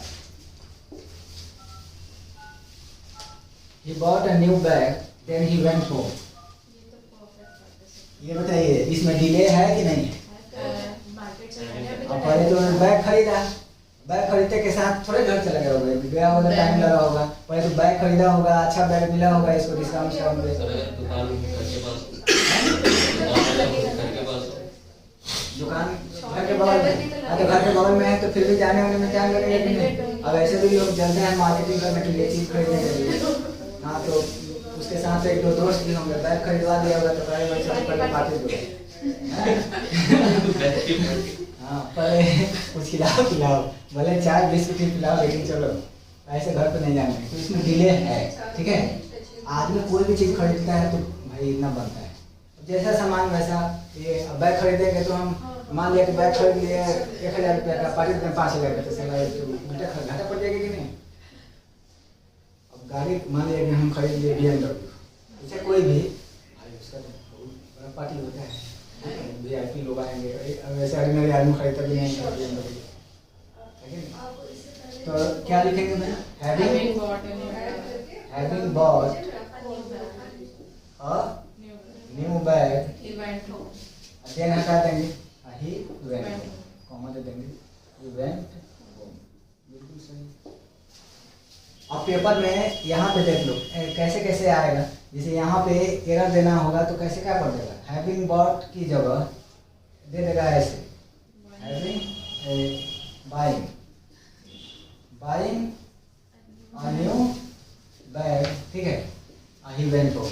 तो आपको ये पार्ट में एरर होगा कि नहीं हो, ये पार्ट में डिले हो रहा है। अब कहेंगे सर हमको एग्जाम में कैसे पता चलेगा कि यहाँ पे हैविंग होगा बाइंग नहीं होगा? तो भाई अगर यही क्वेश्चन आ जाए, buying a new bag, he went home, यहीं पर सीख लीजिए कैसे एग्जाम में निकालेंगे।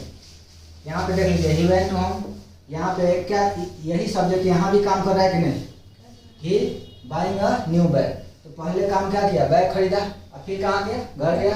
तो बैग खरीदना और घर जाने में टाइम लग रहा है, डिले हो रहा है। डिले होंगे तो किसे चलेंगे, हैविंग से। बाइंग गलत है, ठीक है। तो फटाक से हम बाइंग को काट के क्या कर लेंगे, हैविंग बॉट कर लेंगे, हैविंग बॉट। इस तरह से एग्जाम में CDS, MDA, bank PO, SSC में खूब एरर आता है। कहाँ पे हैविंग, कहाँ पे आई से नहीं जोड़ेंगे, इसके लिए केयरफुल है। Having bought a new bag to went home. तो अब हम लोग कॉमन ईयर के फील्ड में घुसने वाले हैं। इससे पहले के रूप से हम लोगों ने इन सारी चीज़ों को देख लिया है। अब आपको एरर में कोई गलतियाँ नहीं होनी चाहिए, आपको पता चल गया है सारा चीज़, ठीक है।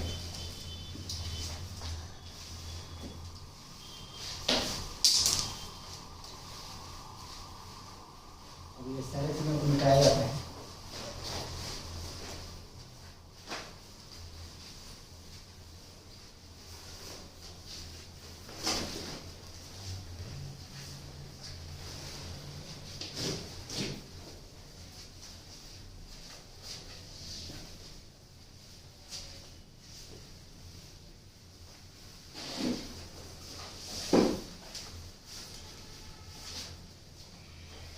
देखिएगा common errors,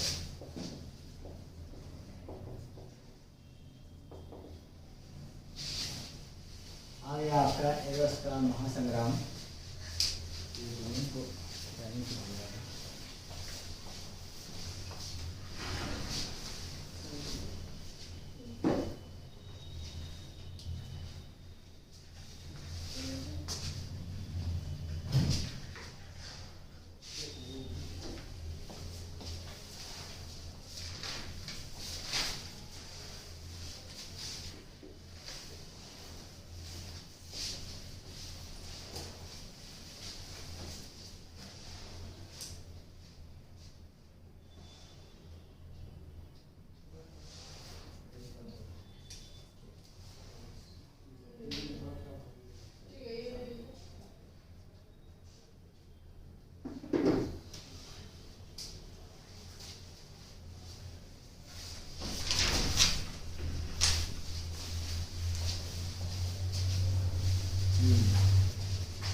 going to college, Mohan saw a bomb blast.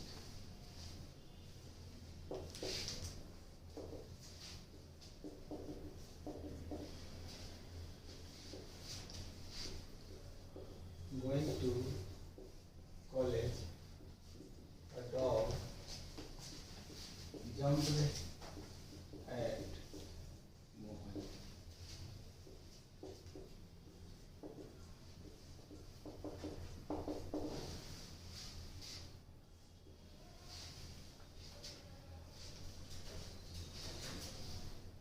एक एक लाइन छोड़ के लिखेंगे क्योंकि करेक्शन करना पड़ेगा आप लोगों को।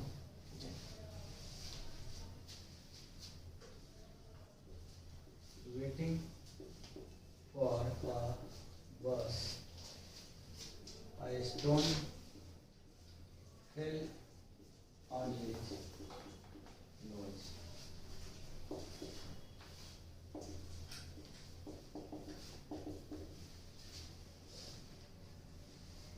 Waiting for a bus,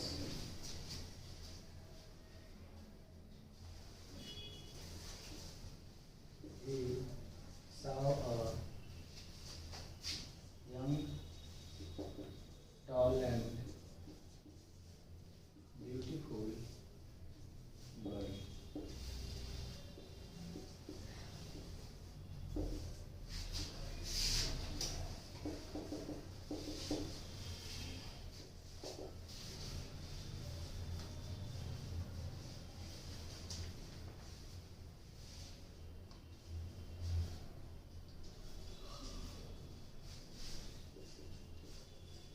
Reaching home,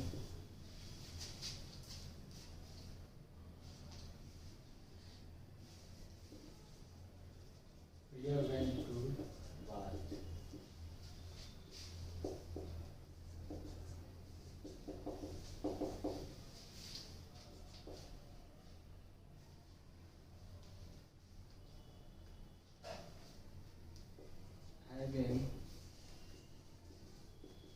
disturbed by her husband.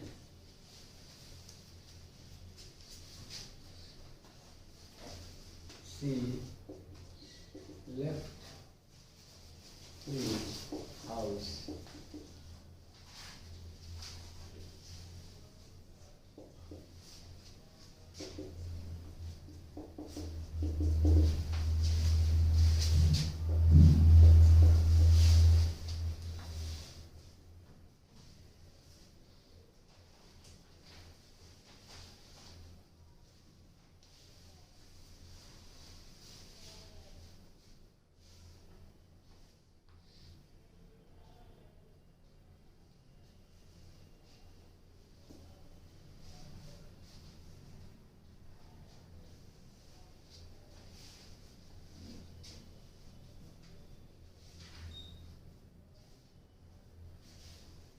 Having expelled the girl, left the classroom.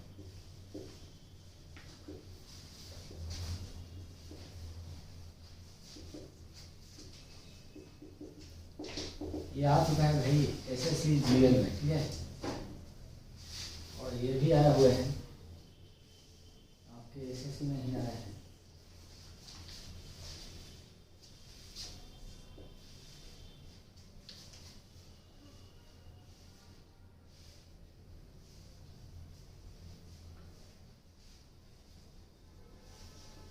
Finishing his work, Mohan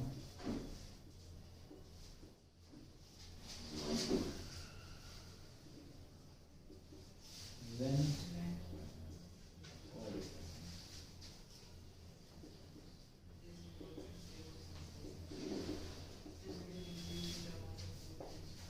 After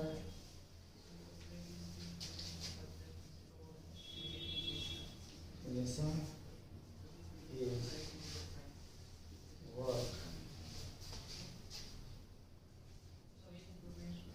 Pushpa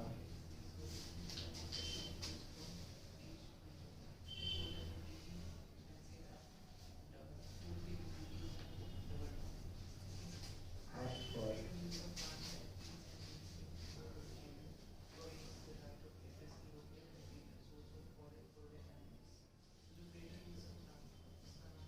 payment.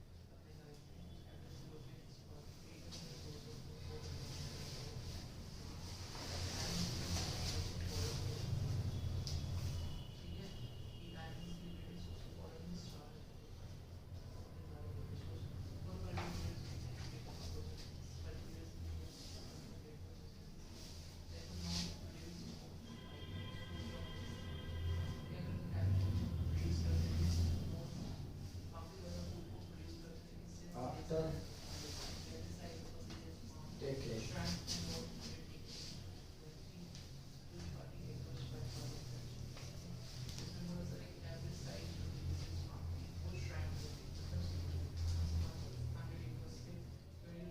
having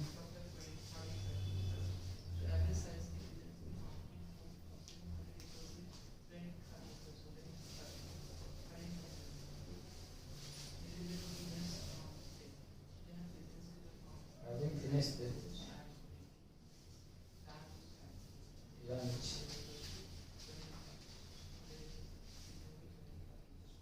he went away from here.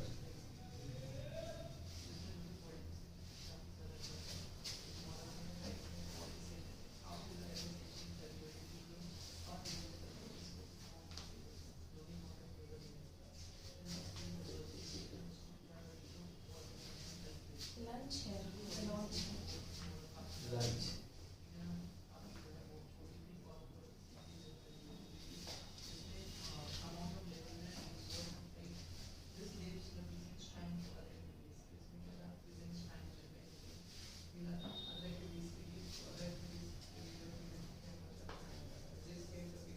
Flying his field.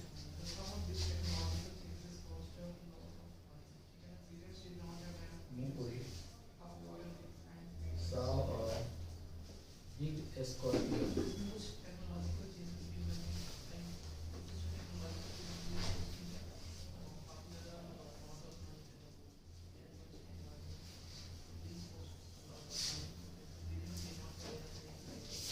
Flying his field.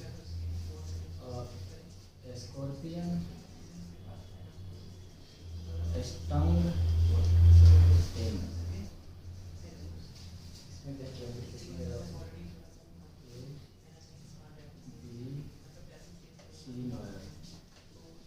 ये हमारे 12 sentence हैं और paper में एक दो question already आ चुके हैं, फिर से आएंगे एग्जाम में।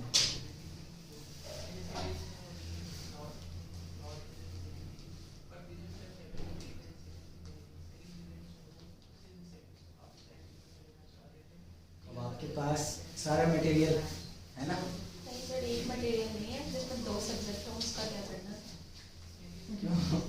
उसका भी क्वेश्चन आपने दिया है। मैंने मटेरियल दिया तो है, सब बताया तो था।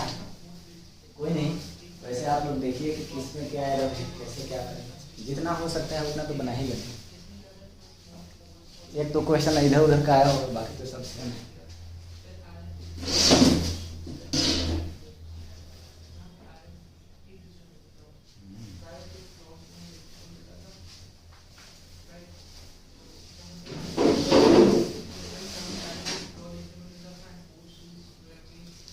इंग्लिश एक मार्क्स स्कोरिंग टॉपिक है और इसमें स्कोर हो जाने के बाद बंदा को 2 चीज़ का तैयारी हो जाता है। एक तो रीजन का हो, इंटरव्यू भी करवा देता है, क्योंकि पढ़ते पढ़ते थोड़ा नॉलेज हो ही जाता है कि हम लोग कुछ फेस कर सकते हैं इंटरव्यू वगैरह। तो अब पेपर में सबसे यहाँ पे नोट कर लिए, तो रिमार्क देने के लिए तैयार हैं? चलिए, एक तरफ है, एक हम कॉमन क्वेश्चन पूछते हैं, आप लोग सब कोई जवाब दीजिएगा।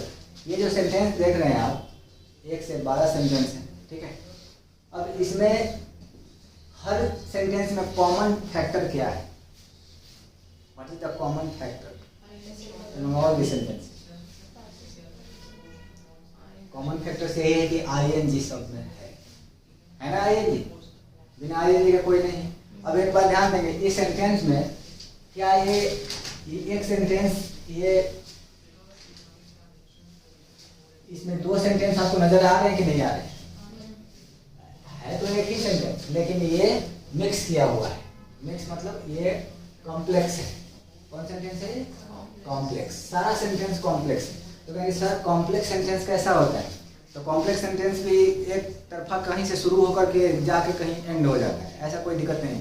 तो सिंगल सेंटेंस एक सिंपल सेंटेंस होते हैं, एक कॉम्प्लेक्स होते हैं, एक कंपाउंड होते हैं। ध्यान से सुनेंगे, सिंपल सेंटेंस में क्या होता है कि सब्जेक्ट से शुरू होता है कोई भी चीज़, और एक कोई भी चीज़ को जोड़ेगा नहीं, ना कोई कंजंक्शन बीच में आके इंटरफेयर करेगा, डिस्टर्ब करेंगे। हम कहें कि I am sure of my success, I am sure of my success, हमने एक सेंटेंस बोला। इस सेंटेंस को हम सिंपल बोलेंगे कि कंपाउंड बोलेंगे कि कॉम्प्लेक्स बोलेंगे? सिंपल है, क्योंकि हम सब्जेक्ट से शुरू किए हैं।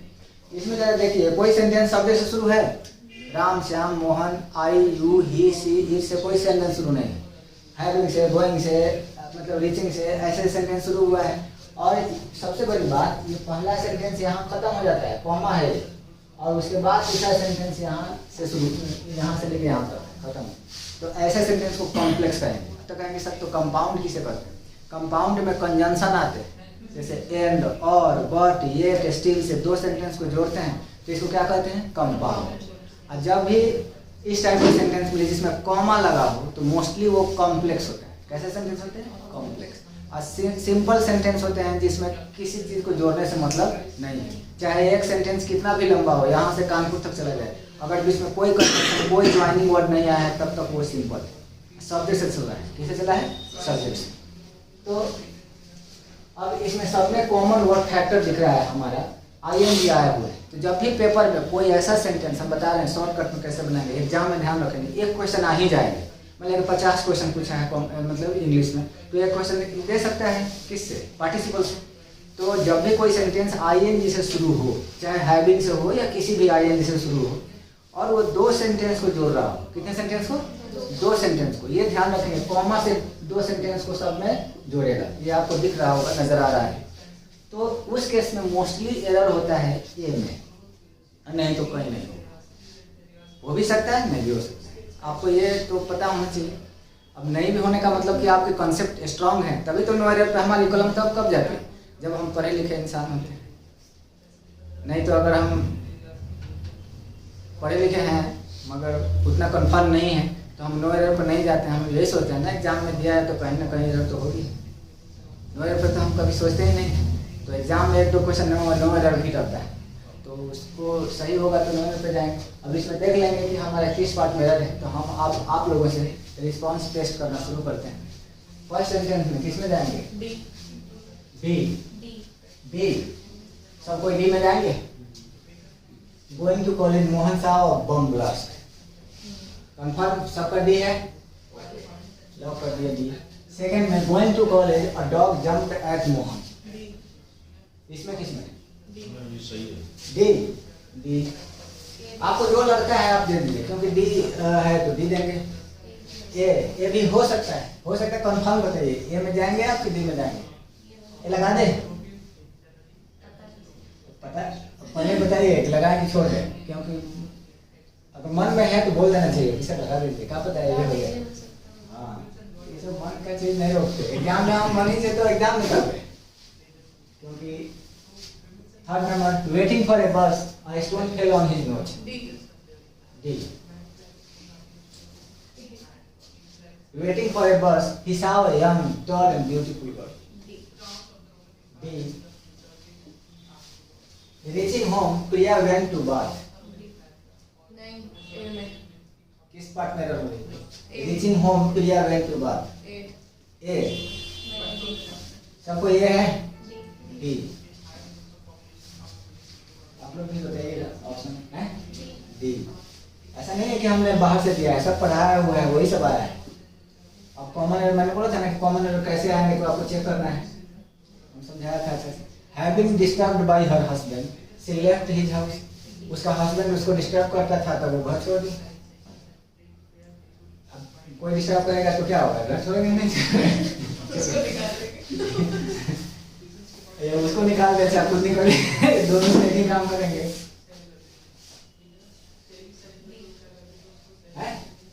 डी, सबका डी है ना। ये SSC में आया है बेचारा, CGL में, income tax department excise officer हम लोग निकालते हैं। बैंकिंग में भी आ सकता है। अब कहते हैं कि सर एरर आता है तो ये हो जाता है। हम लोग बिल्कुल ठीक जा रहे हैं। अब कंपटीशन की तैयारी कर रहे हैं, हम लोग कॉन्सेप्ट जानते हैं, कुछ ना कुछ तो आइडिया लिया ही। Having expelled, the girl left the class. Expel कर देने के बाद लड़की क्या की? क्लासरूम छोड़ दिया। अब क्या करेगी उसमें? उसको तो एक्सपेल कर दिया गया, तो क्या करेगी? इसमें एरर है किस बात में? No error. ए में ये अपना रिस्क भिड़ा दी, तुक्का भिड़ा दी अपना। ए में क्या बोल दो,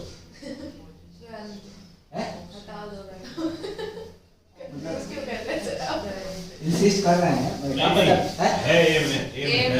ए में है तो ए में कर दिया। ए में ध्यान रखिए कितने लोग हैं? 1 2 3 लोग जा रहे हैं किस में? ए में। चलिए आप लोग किस में? ये लोग डी का अपना करेंगे। 1 नंबर में है finishing his work Mohan went home, इसमें 2 लोग हैं। ए में after finishing his work Pushpa asked for payment. काम खत्म करने के बाद पुष्पा ने पेमेंट मांगा। अच्छा, having finished lunch he went away from here. Lunch खत्म करने के बाद वो यहाँ से चला गया। इसमें 8वें नंबर में डी। 8वें नंबर में डी। डी। 8वें नंबर में इनका डी है। डी है 10 में। 10 में D D. D D Having finished the lunch, he went away from here. अच्छा, plowing his field. Sir Mukul A plowing his field. Mukul saw a big scorpion. Lawn field नहीं हो सकता हैं? अपना खेत जोत रहा था वो। चलो डी है किसी और का खेत। डी मुकुल ने एक बड़ा स्कॉर्पियन देखा। आप खेत जोत रहे थे, सांप बिच्छू तो दिखेंगे। नहीं हो सकता Having finished it, इसमें ए में ए yeah? ए 10 में A, 10 में A, जिसका A है दे देंगे। 12th में Plowing his field, a scorpion stung him. D D. अब इसमें हम लोग देखते हैं कि हम लोग कितना करते हैं। अब ऐसे तुक्का भी मारेंगे, चाहे जैसे भी 50% तो आराम से कर लेते हैं। तुक्का तो ताकत होती है। कितना करने का? 50 से ऊपर जाएंगे तो तुक्का नहीं ले जाएंगे, तब तो कहीं और कुछ करना पड़ेगा। अब यहाँ देखते हैं फर्स्ट क्वेश्चन। फर्स्ट क्वेश्चन में गोइंग टू कॉलेज मोहन साहब और बम ब्लास्ट। पहला क्वेश्चन बिल्कुल सही है, आप कोई एरर नहीं है, ठीक है, आप पास करना है एग्जाम। सेकंड में going to college dog doubt at Mohan, इसमें 2 एरर है जिसमें एक सही। अब इसमें तुक्का फिर फंसा, फिर गया। तो going to college dog jump at Mohan, जिनका डी है वो गलत, ए वाला का सही। अब ये देखेंगे कि वो क्या रहा है, वेटिंग फॉर ए बस don't fell on his nose, ये बिल्कुल ये आपका गलत है, सही नहीं, ये भी गलत होगा। ये क्वेश्चन सही हो। वेटिंग फॉर ए बस इज हाउ यंग टॉल, ये बिल्कुल गलत जवाब है। हाँ, ये आपके पार्टिसिपल पे सही चल रहा है, लेकिन कहीं ना कहीं कुछ एरर हुए हैं जो हम आपको डीपली पढ़ाए हुए थे, वो मिस कर रहे हैं। Reaching home Priya went to bath, ये बिल्कुल सही जवाब नहीं, गलत है। ये सही जवाब कौन है? ये है, ठीक है। ये तो कॉन्सेप्ट की कोई भी आदमी देखे समझ जाए। अच्छा, having disturbed by her husband she left his house, ये एसएससी में आया हुआ क्वेश्चन है। ये इतना आसान तो हो नहीं सकता कि आप सीधे देखे अजीब मार दीजिए, लेकिन ये क्वेश्चन बिल्कुल क्या है? नहीं, गलत है, गलत जवाब है। आपका एरर है इसमें, इसमें भी गलत है, इसमें ए वाला का सही। Finishing his work Mohan went home, finishing his work Mohan went home, बिल्कुल सही जवाब है। नहीं, गलत जवाब, एरर ए में है। अब देखिए हम सबको एक्सप्लेन करेंगे, इतना क्वेश्चन आप लोग रखिए एडवांस में बुकिंग करके, क्योंकि ये सही सही करना है, ठीक है। अब हम लोग आते हैं यहाँ पे क्या गलत हो रही है, क्या सही हो रही है, कॉन्सेप्ट को डेवलप करना है। अब जो बहुत लोगों का विचार था ना, मन में आ रहा था कि मेरा वाइल वेन नहीं आ रहा है, मेरा मन बहुत उदास चल रहा है, ठीक है, मन नहीं लग रहा है। वाइल और किसके बिना? वेन और वाइल, ठीक। तो ये आते रहते हैं तो थोड़ा सा वाइल और वेन, यहाँ पे ध्यान देंगे। मास्टर ट्रिक्स, अब आए इसे ध्यान रखें।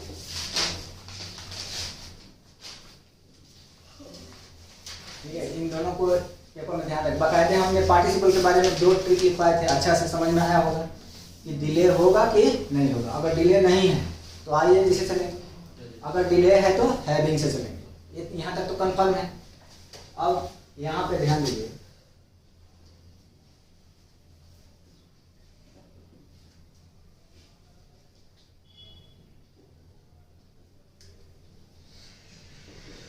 if the same subject in both the clauses, if the same subject in both the clauses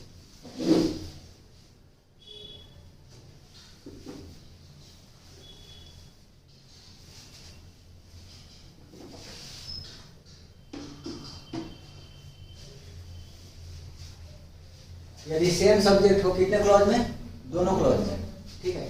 तब क्या ट्रिक चलेंगे, तब लिखिएगा participle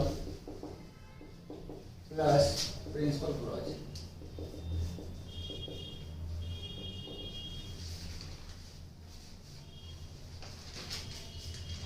participle plus principal clause. दूसरा लिखेंगे if different subject in both the clauses, if different subjects in both the clauses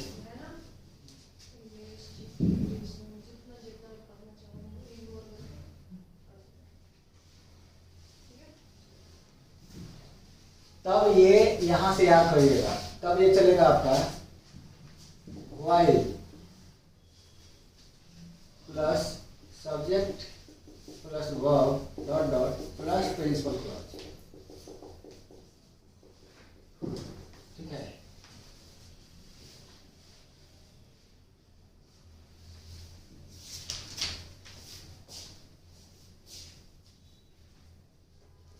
कुछ बातें दिमाग में जा रही है?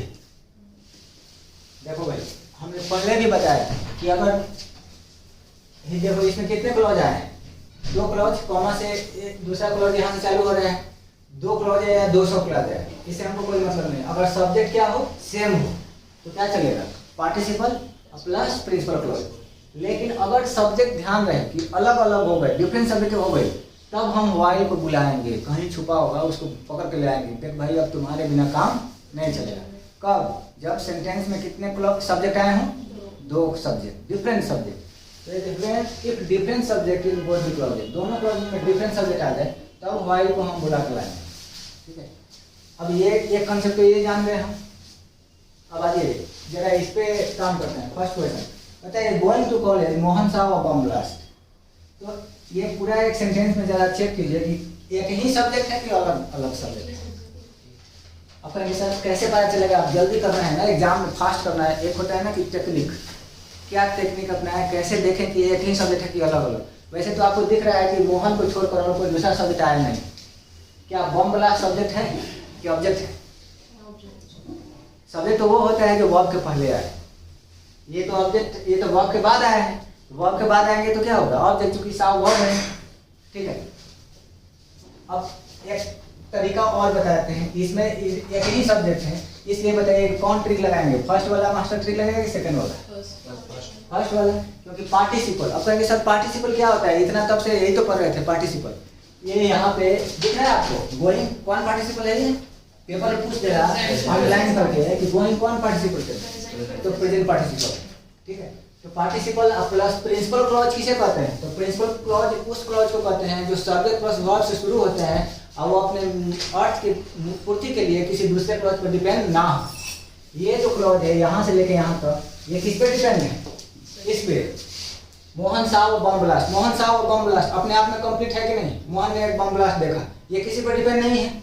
लेकिन ये अपने मीनिंग के पूर्ति के लिए किस पर डिपेंड है, प्रिंसिपल क्लॉज पर डिपेंड है, ठीक है। इसको कहते हैं सबऑर्डिनेट क्लॉज। अभी क्लॉज भी ध्यान समझिए, जो क्लॉज अपना खुद मीनिंग ना रखे, अपने मीनिंग के लिए दूसरे क्लॉज पर डिपेंड हो, ऐसे क्लॉज को सबऑर्डिनेट क्लॉज कहते हैं।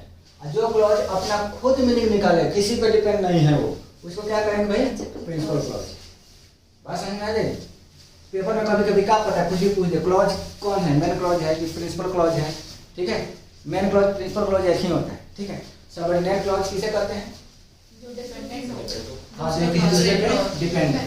अब जरा इसको पढ़िए, गोइंग टू कॉलेज, कॉलेज जाते हुए। हम ऐसे करके चुप हो सकते हैं कभी, कॉलेज जाते हुए ऐसे हम आए, 4-5 लोग खड़े थे, हमने शुरू कर दिया बात, अब बोला कॉलेज जाते हुए, अचानक चुप हो गए, सारा लोग का मूड फिर जाएगा। फिर इसको क्या हो गया, कभी कुछ फिट आने लगता है क्या, कुछ भी बोलने लगता है। पूरा सेंटेंस जब बोल देंगे तब लोग क्या हो जाएगी, तब कहेगा कि ना दिमाग वाला आदमी है, मैंने मीनिंगफुल इंसान है। अब बोलेंगे कॉलेज जाते हुए मैंने एक बम ब्लास्ट देखा, तो लोग कहेंगे कि हम पूछेंगे कहाँ देखा, जो देखा। अब खेल ऐसे बोल के चुप हो जाए, कॉलेज जाते हुए, आते हुए, अब आते हुए सब मुँह देखेंगे आपके, बेल आगे तो क्या हुआ, ठीक है। ये है सबऑर्डिनेट क्लॉज, वो है हमारा कौन क्लॉज, प्रिंसिपल क्लॉज। तो अभी फिलहाल इसमें कोई एरर नहीं है, क्योंकि हमारा फर्स्ट मास्टर ट्रिक से काम चल रहा है। ING है। सेकंड में going to college a dog jump at Mohan. इसमें जरा देखिए, इसमें कितने सब्जेक्ट है? दो है, दो है कि एक है?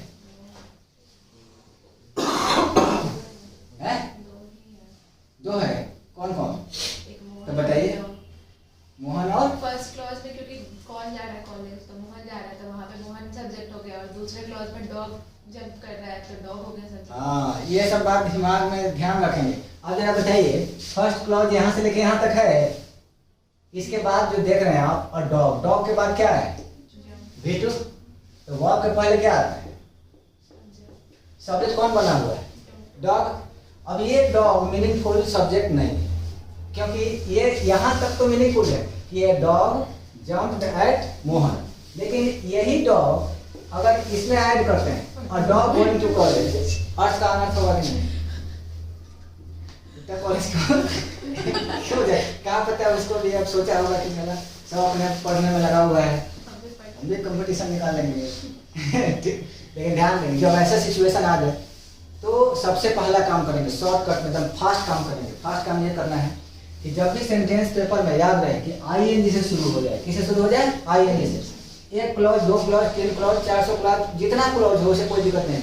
ING से शुरू हो तो फर्स्ट क्लॉज जो भी होगा, फर्स्ट क्लॉज के सब्जेक्ट को मन ही मन उठा लेंगे और कहाँ लगाएंगे?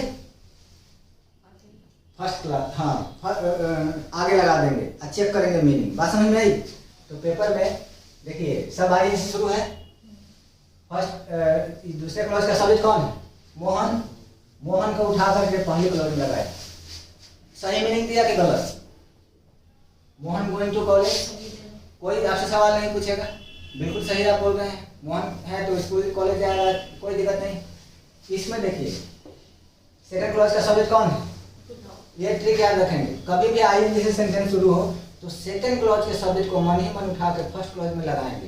तो इसको मन ही मन उठा के यहाँ लगा देंगे। डॉग गोइंग टू कॉलेज, ये गलत हो गए तो पहले ही पकड़ा गया कि यहीं पे लगा देंगे। मीनिंगलेस है ना, ये एरर हो गई। लेकिन अब सबसे बड़ी बात यह है कि करेक्शन कैसे करेंगे, सही कैसे करेंगे। तो करेक्शन करने के लिए मास्टर ट्रिक फर्स्ट लेंगे कि सेकंड? सेकंड में सीधा लिखा हुआ है कि if different subject in both the clause. अब कहेंगे सर डिफरेंट सब्जेक्ट कौन कौन है, तो क्या कौन क्लॉज है डिफरेंट? अब यहाँ पे देखिए, यहाँ पे डॉग है ना, डॉग को रखते हैं तो अर्थ का अनर्थ हो रहा है। जरा इस मोहन को उठाइए, लगाइए, मोहन गोइंग टू कॉलेज सही मीनिंग दे रहा है। इससे पता चल गया कि ये जो सब्जेक्ट है फेल हो गया, और ये जो ऑब्जेक्ट है सब्जेक्ट बनाते हैं तो काम कर रहा है। तो इसमें दो सब्जेक्ट आ गए। कितने सब्जेक्ट आए हैं? दो। तो आप ये वाला नियम से सही करेंगे, व्हाइल सब्जेक्ट प्लस वर्ब। तो यहाँ पे क्या लिखेंगे? व्हाइल, अब आ गया व्हाइल मोहन को उठा के लाएंगे। मोहन अब पास्ट टेंस है तो किसका यूज करेंगे? वाज। और तब क्या लिखेंगे? Going to college. बाकी सब सही। While Mohan was going to college, जब मोहन कॉलेज जा रहा था तब एक डॉग ने उस पर जंप किया। अब यहाँ मोहन के बदले किसका यूज करेंगे? हिम का। मोहन हटा दीजिए। हाँ, अब आप व्हाइल से इंग्लिश बोलते हैं तो बड़ा मजेदार लगता है। आप बोल सकते हैं कि while Mohan was going to college a dog jumped at him. अक्सर यही होता है, कॉलेज जाते हुए डॉग डिस्टर्ब करता है। दिल्ली का कुत्ता बाहर अंदर रहता है तो खूब बोलता है, बाहर निकलता है चुप। अंदर गेट के अंदर वो बहुत भौंकता है किसी को देख के, बाहर निकलते उसका आवाज सीधी बोल हो जाए। चलिए थर्ड नंबर पे, वेटिंग फॉर ए बस, a stone fell on his nose।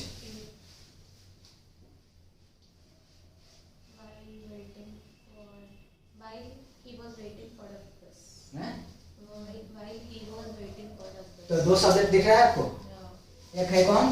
Stone. अब कहें कि सर कॉमा लगा हुआ है तो सेकंड क्लॉज यहाँ से शुरू हो रहा है। सेकंड क्लॉज के सब्जेक्ट को क्या करना है? मन ही मन उठा के फर्स्ट क्लॉज में लगाना है। तो फर्स्ट क्लॉज है आई स्टोन वेटिंग फॉर ए बस। पत्थर इंतजार कर रहा है किसका? बस का। कहाँ जाना है इसको? जाना तो है नहीं है, ठीक है। तो अर्थ का अनर्थ हो रहा है, लेकिन इसमें से हिज के लिए क्या ट्रांसफर करेंगे आप? हिज के लिए ही हर रहता तो सी, तो ही को यहाँ पे रखेंगे तो सही में नहीं दे रहा है। ही वेटिंग फॉर ए बस, कहना ये चाहता है कि जब वो बस का इंतजार कर रहा था तब एक पत्थर उसके नाक पे गिरा, है कि नहीं। तो किससे बनेंगे ये, व्हाइल से। पेपर में भूल से भी व्हाइल की जगह वेन का यूज नहीं करेंगे तो खतरा से खाली नहीं, वेन का यूज नहीं करना है, क्योंकि डबल सब्जेक्ट टकराएंगे तो क्या कौन आता है, व्हाइल आता है। केवल व्हाइल का यूज करेंगे आप। तो क्या लिखेंगे, व्हाइल ही वॉज, क्या लिखेंगे, वेटिंग फॉर अ बस, बाकी तो सही। While he was waiting for a बस, ये इम्प्रूव्ड हो गया। While he was waiting for a बस a stone fell on his nose। एक लाइन अंग्रेजी लिखना सही सही बिना ग्रामर का मिस्टेक का, ये होता है हमारे इंग्लिश में डम, तभी तो पढ़ाते हैं। ठीक है, अब आइए यहाँ पे वेटिंग फॉर ए बस, ही saw a young tall and beautiful girl। Second clause का सब्जेक्ट कौन है, ही को रखते हैं, ही वेटिंग फॉर ए बस, सही नहीं दे रहा है, कोई दिक्कत नहीं है, यहाँ तक आप पहुँच रहे हैं एकदम सही से। लेकिन आगे गलत है, यहाँ पे क्या गलती हुआ है, आपको पता होना चाहिए कि जब भी आप देखते हैं कि कहीं तो आपका नजर सबसे पहले यंग पे पड़ता है कि टॉल पे पड़ता है, टॉल पे पड़ता है। हर जगह टॉल खोजते चलेंगे अब ब्यूटीफुल छोटे चलेंगे लेकिन सही बात है, हमारा नजर एक्चुअल में ब्यूटीफुल पे पड़ता है पहले, लेकिन नियम ग्रामर का कहता है कि सबसे पहले किसको रखेंगे, अगर दूर से देखेंगे तो टॉल पर ही पड़ेगा ना। दूर से देखेंगे तो शौक थोड़ी लगा, क्या दूर से देखेंगे हम नजदीक से इतना चीजें दिख रहा है, दिखाई दे रहा है, हम दूर देख रहे हैं, नजर आ नहीं रहा। क्या तो तुम लोग का पागल है क्या देख रहे हो, यहाँ देखो तीनों नजदीक में कितना चीज बैठे हुआ है। तो यहाँ पे ध्यान देंगे, ये क्या है साइज, ये क्या भाई एज, और ये क्या है कलर।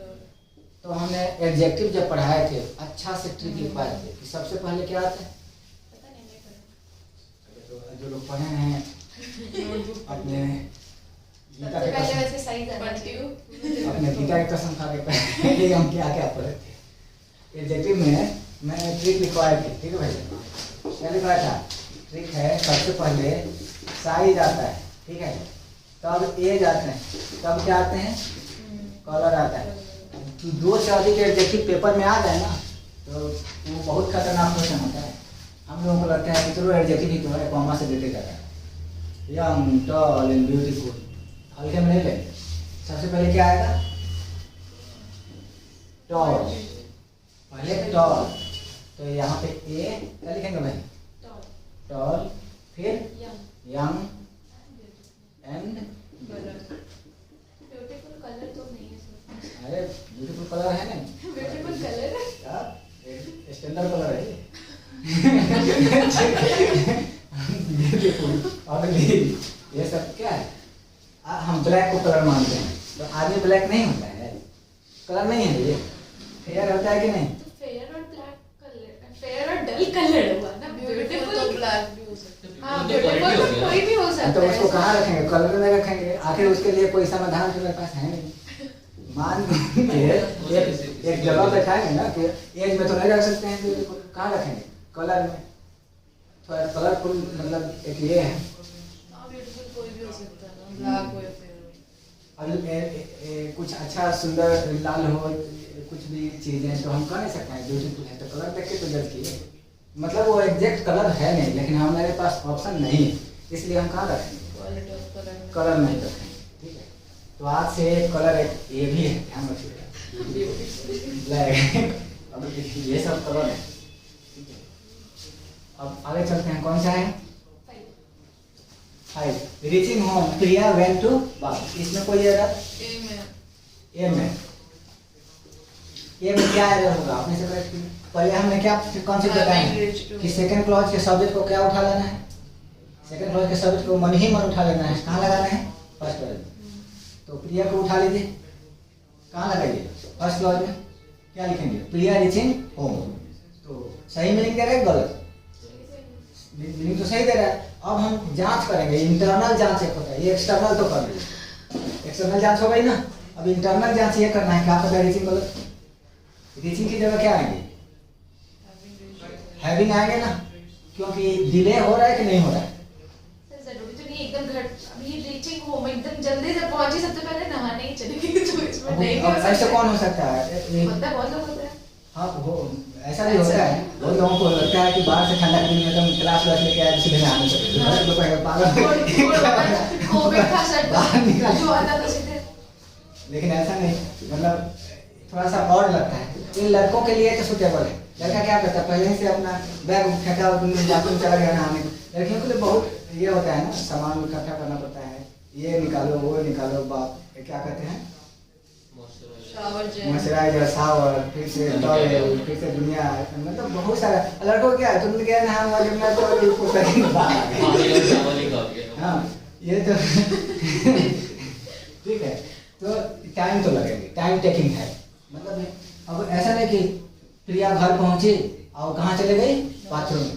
तो बाथरूम में हो मतलब चले जाना, कोई दिक्कत नहीं है, लेकिन नहाने के लिए वेन टू बाथ, यहाँ बाथरूम नहीं लिखा हुआ, क्या लिखा हुआ है, बाथ। बाथरूम में नहाने के लिए, नहाने के लिए घर पहुँचते पहुँचते कोई नहाने के लिए चला जाए, घर के लोग भी थोड़ा सोच में पड़ जाए कि इतना जल्दी आज इसको हो क्या गया, आते आते नहाने चले आते आते नहाने चले।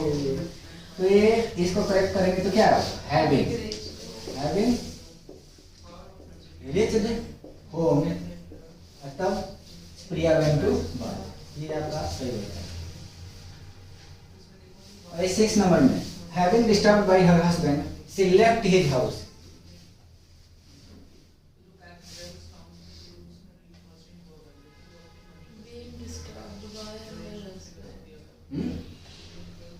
Having disturbed by her husband, she left his house. इसका सेकंड क्लॉज का सब्जेक्ट कौन है, सी को निकालिए, आप देखिए कि मीनिंग दे रहा है कि नहीं दे रहा है। She having disturbed by her husband, ठीक है, उसको डिस्टर्ब किया जाता था किसके द्वारा, हस्बैंड के द्वारा। तब उसने क्या छोड़ दिया, घर छोड़ दिया। वाई तो तब करेंगे ना जब सब्जेक्ट अलग अलग हो, तो सी से काम चल नहीं जाता है। वाई का यूज करेंगे फटाक से मुलस हो जाएगा। तो अब इसमें गलतियां हुई है, गलती ये नहीं है। हैविंग की जगह क्या है, बीइंग का यूज करेंगे, बीइंग डिस्टर्ब। लेकिन इतना बीइंग का भी डिस्टर्ब नहीं करना है, कुछ ऐसा चीज हुआ है जो गलती हुआ है, यहाँ पे आप फटाफट लिखिए, ठीक है। परफेक्ट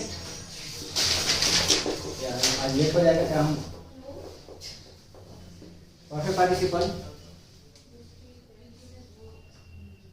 पार्टिसिपल में ध्यान दिएगा। पहले लिखिएगा एक्टिव वॉइस, दूसरा लिखिएगा पैसिव वॉइस,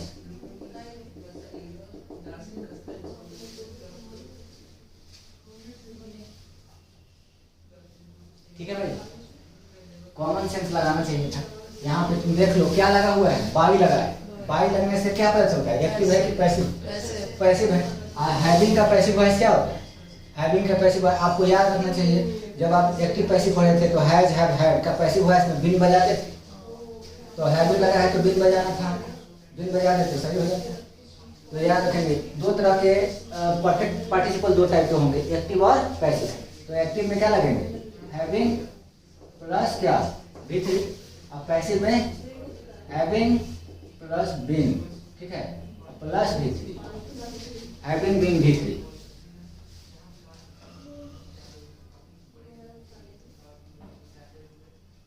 अब ये नोट याद रखेंगे लाइफ टाइम हमेशा कि सर हैविंग बीन V3 किसके बराबर होता है, बीइंग और V3 के बराबर। ये याद रखिए कि having been V3 equal to being V3 भी सही होता है।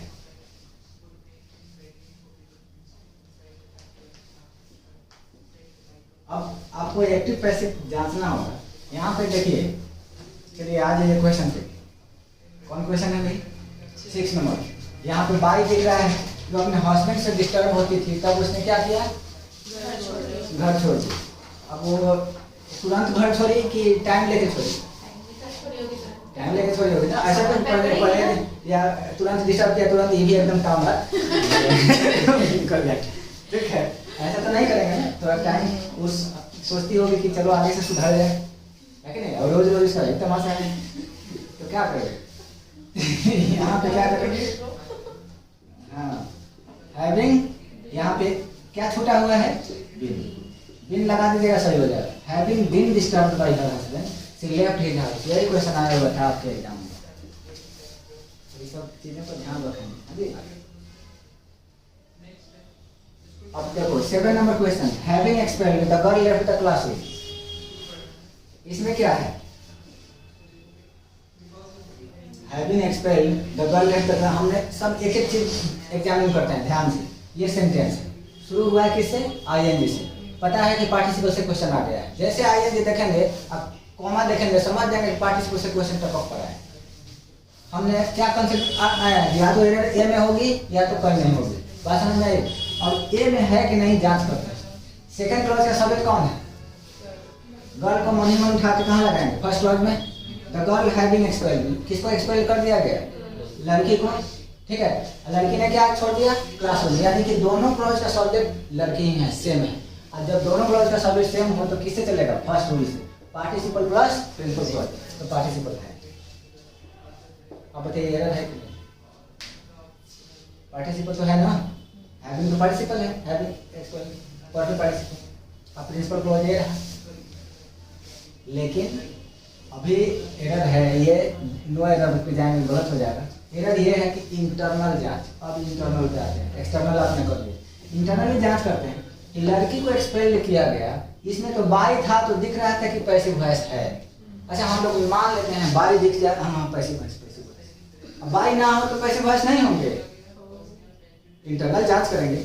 आप बताइए कि लड़की को एक्सपेल किया गया, लड़की को एक्सपेल कौन किया? कोई दूसरा आदमी किया होगा।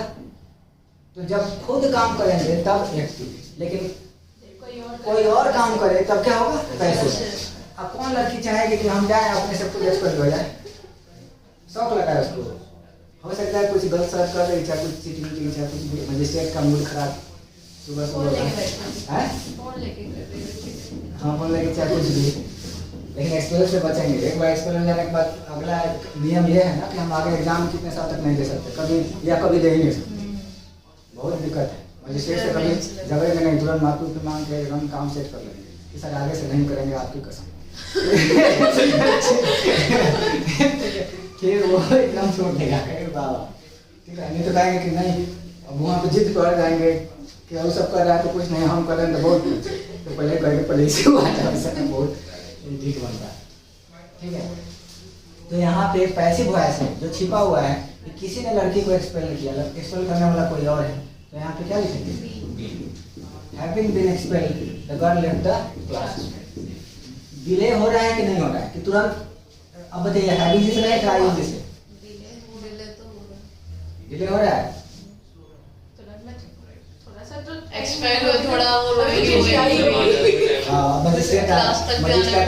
मजिस्ट्रेट पहला काम क्या किया? इसे एक्सपेल कर दिया। लड़की ने अब ऐसा थोड़े करेगी, जैसे लड़की को एक्सपेल किया, लड़की को एकदम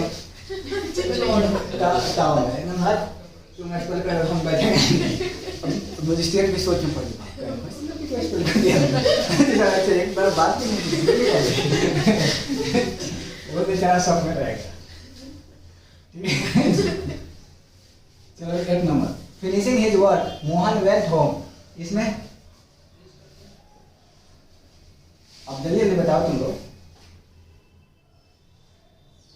finishing his work Mohan went home किस पार्ट में एरर हो रही है? 2 ऑप्शन दिए हैं आपको, आपका डी आंसर गलत हो गया। ए में एरर है, अपने से करेक्ट कीजिए। क्या है? हाँ, हैविंग आएंगे, हैविंग फिनिश्ड। ठीक है भाई, हैविंग क्यों आया भाई? क्योंकि डिले हो रहा है। काम खत्म करने के बाद मोहन घर गया, तो अक्सर लोग काम खत्म कर लेते हैं तो घर जाते हैं, तो उसके बीच में कुछ चाय पानी या कुछ आराम, हाँ जाने में भी टाइम लगता है, पेमेंट मांगते हैं। कितने लोग तो सो जाते हैं, क्या सो गए। चलिए 9 नंबर में, अब पेपर में एक बात ध्यान दीजिए, हमने 2 सेंटेंस आपके जानने के लिए दिया था। बहुत after finishing his work Pushpa asked for payment, इसमें क्या है? अपना काम खत्म करने के बाद पुष्पा ने पेमेंट मांगा, तो हैविंग से बनाया इसको? हैविंग से तो दिया नहीं है, आफ्टर से दिया है।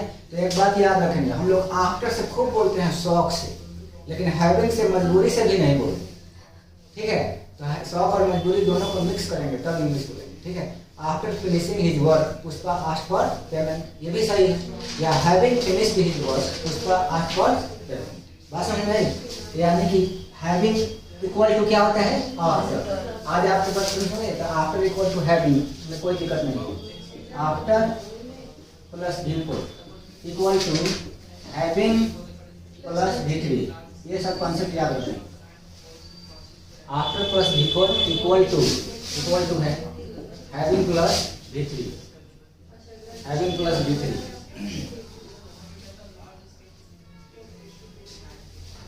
चलो अब आते हैं किस पे? तो ये नो एरर। हाँ, इसमें कोई एरर नहीं है, बिल्कुल सही। Question number 10, having finished lunch, हाँ बिल्कुल सही जवाब है। ए में एरर है। लंच किसका खत्म हुआ? ही का। तो ही का एडजेक्टिव क्या होंगे? हिज। वो अपना लंच खत्म किया, तो यहाँ पे हिज को छोड़ेगा नहीं, एरर हो जाएगा, क्योंकि किसका लंच है ये देखना है, दूसरा का लंच खा ले, ठीक है। कुछ भूख लग रहा था, क्या करता है तो वो भी तो लिखेगा ना कि किसी और का भी खाया।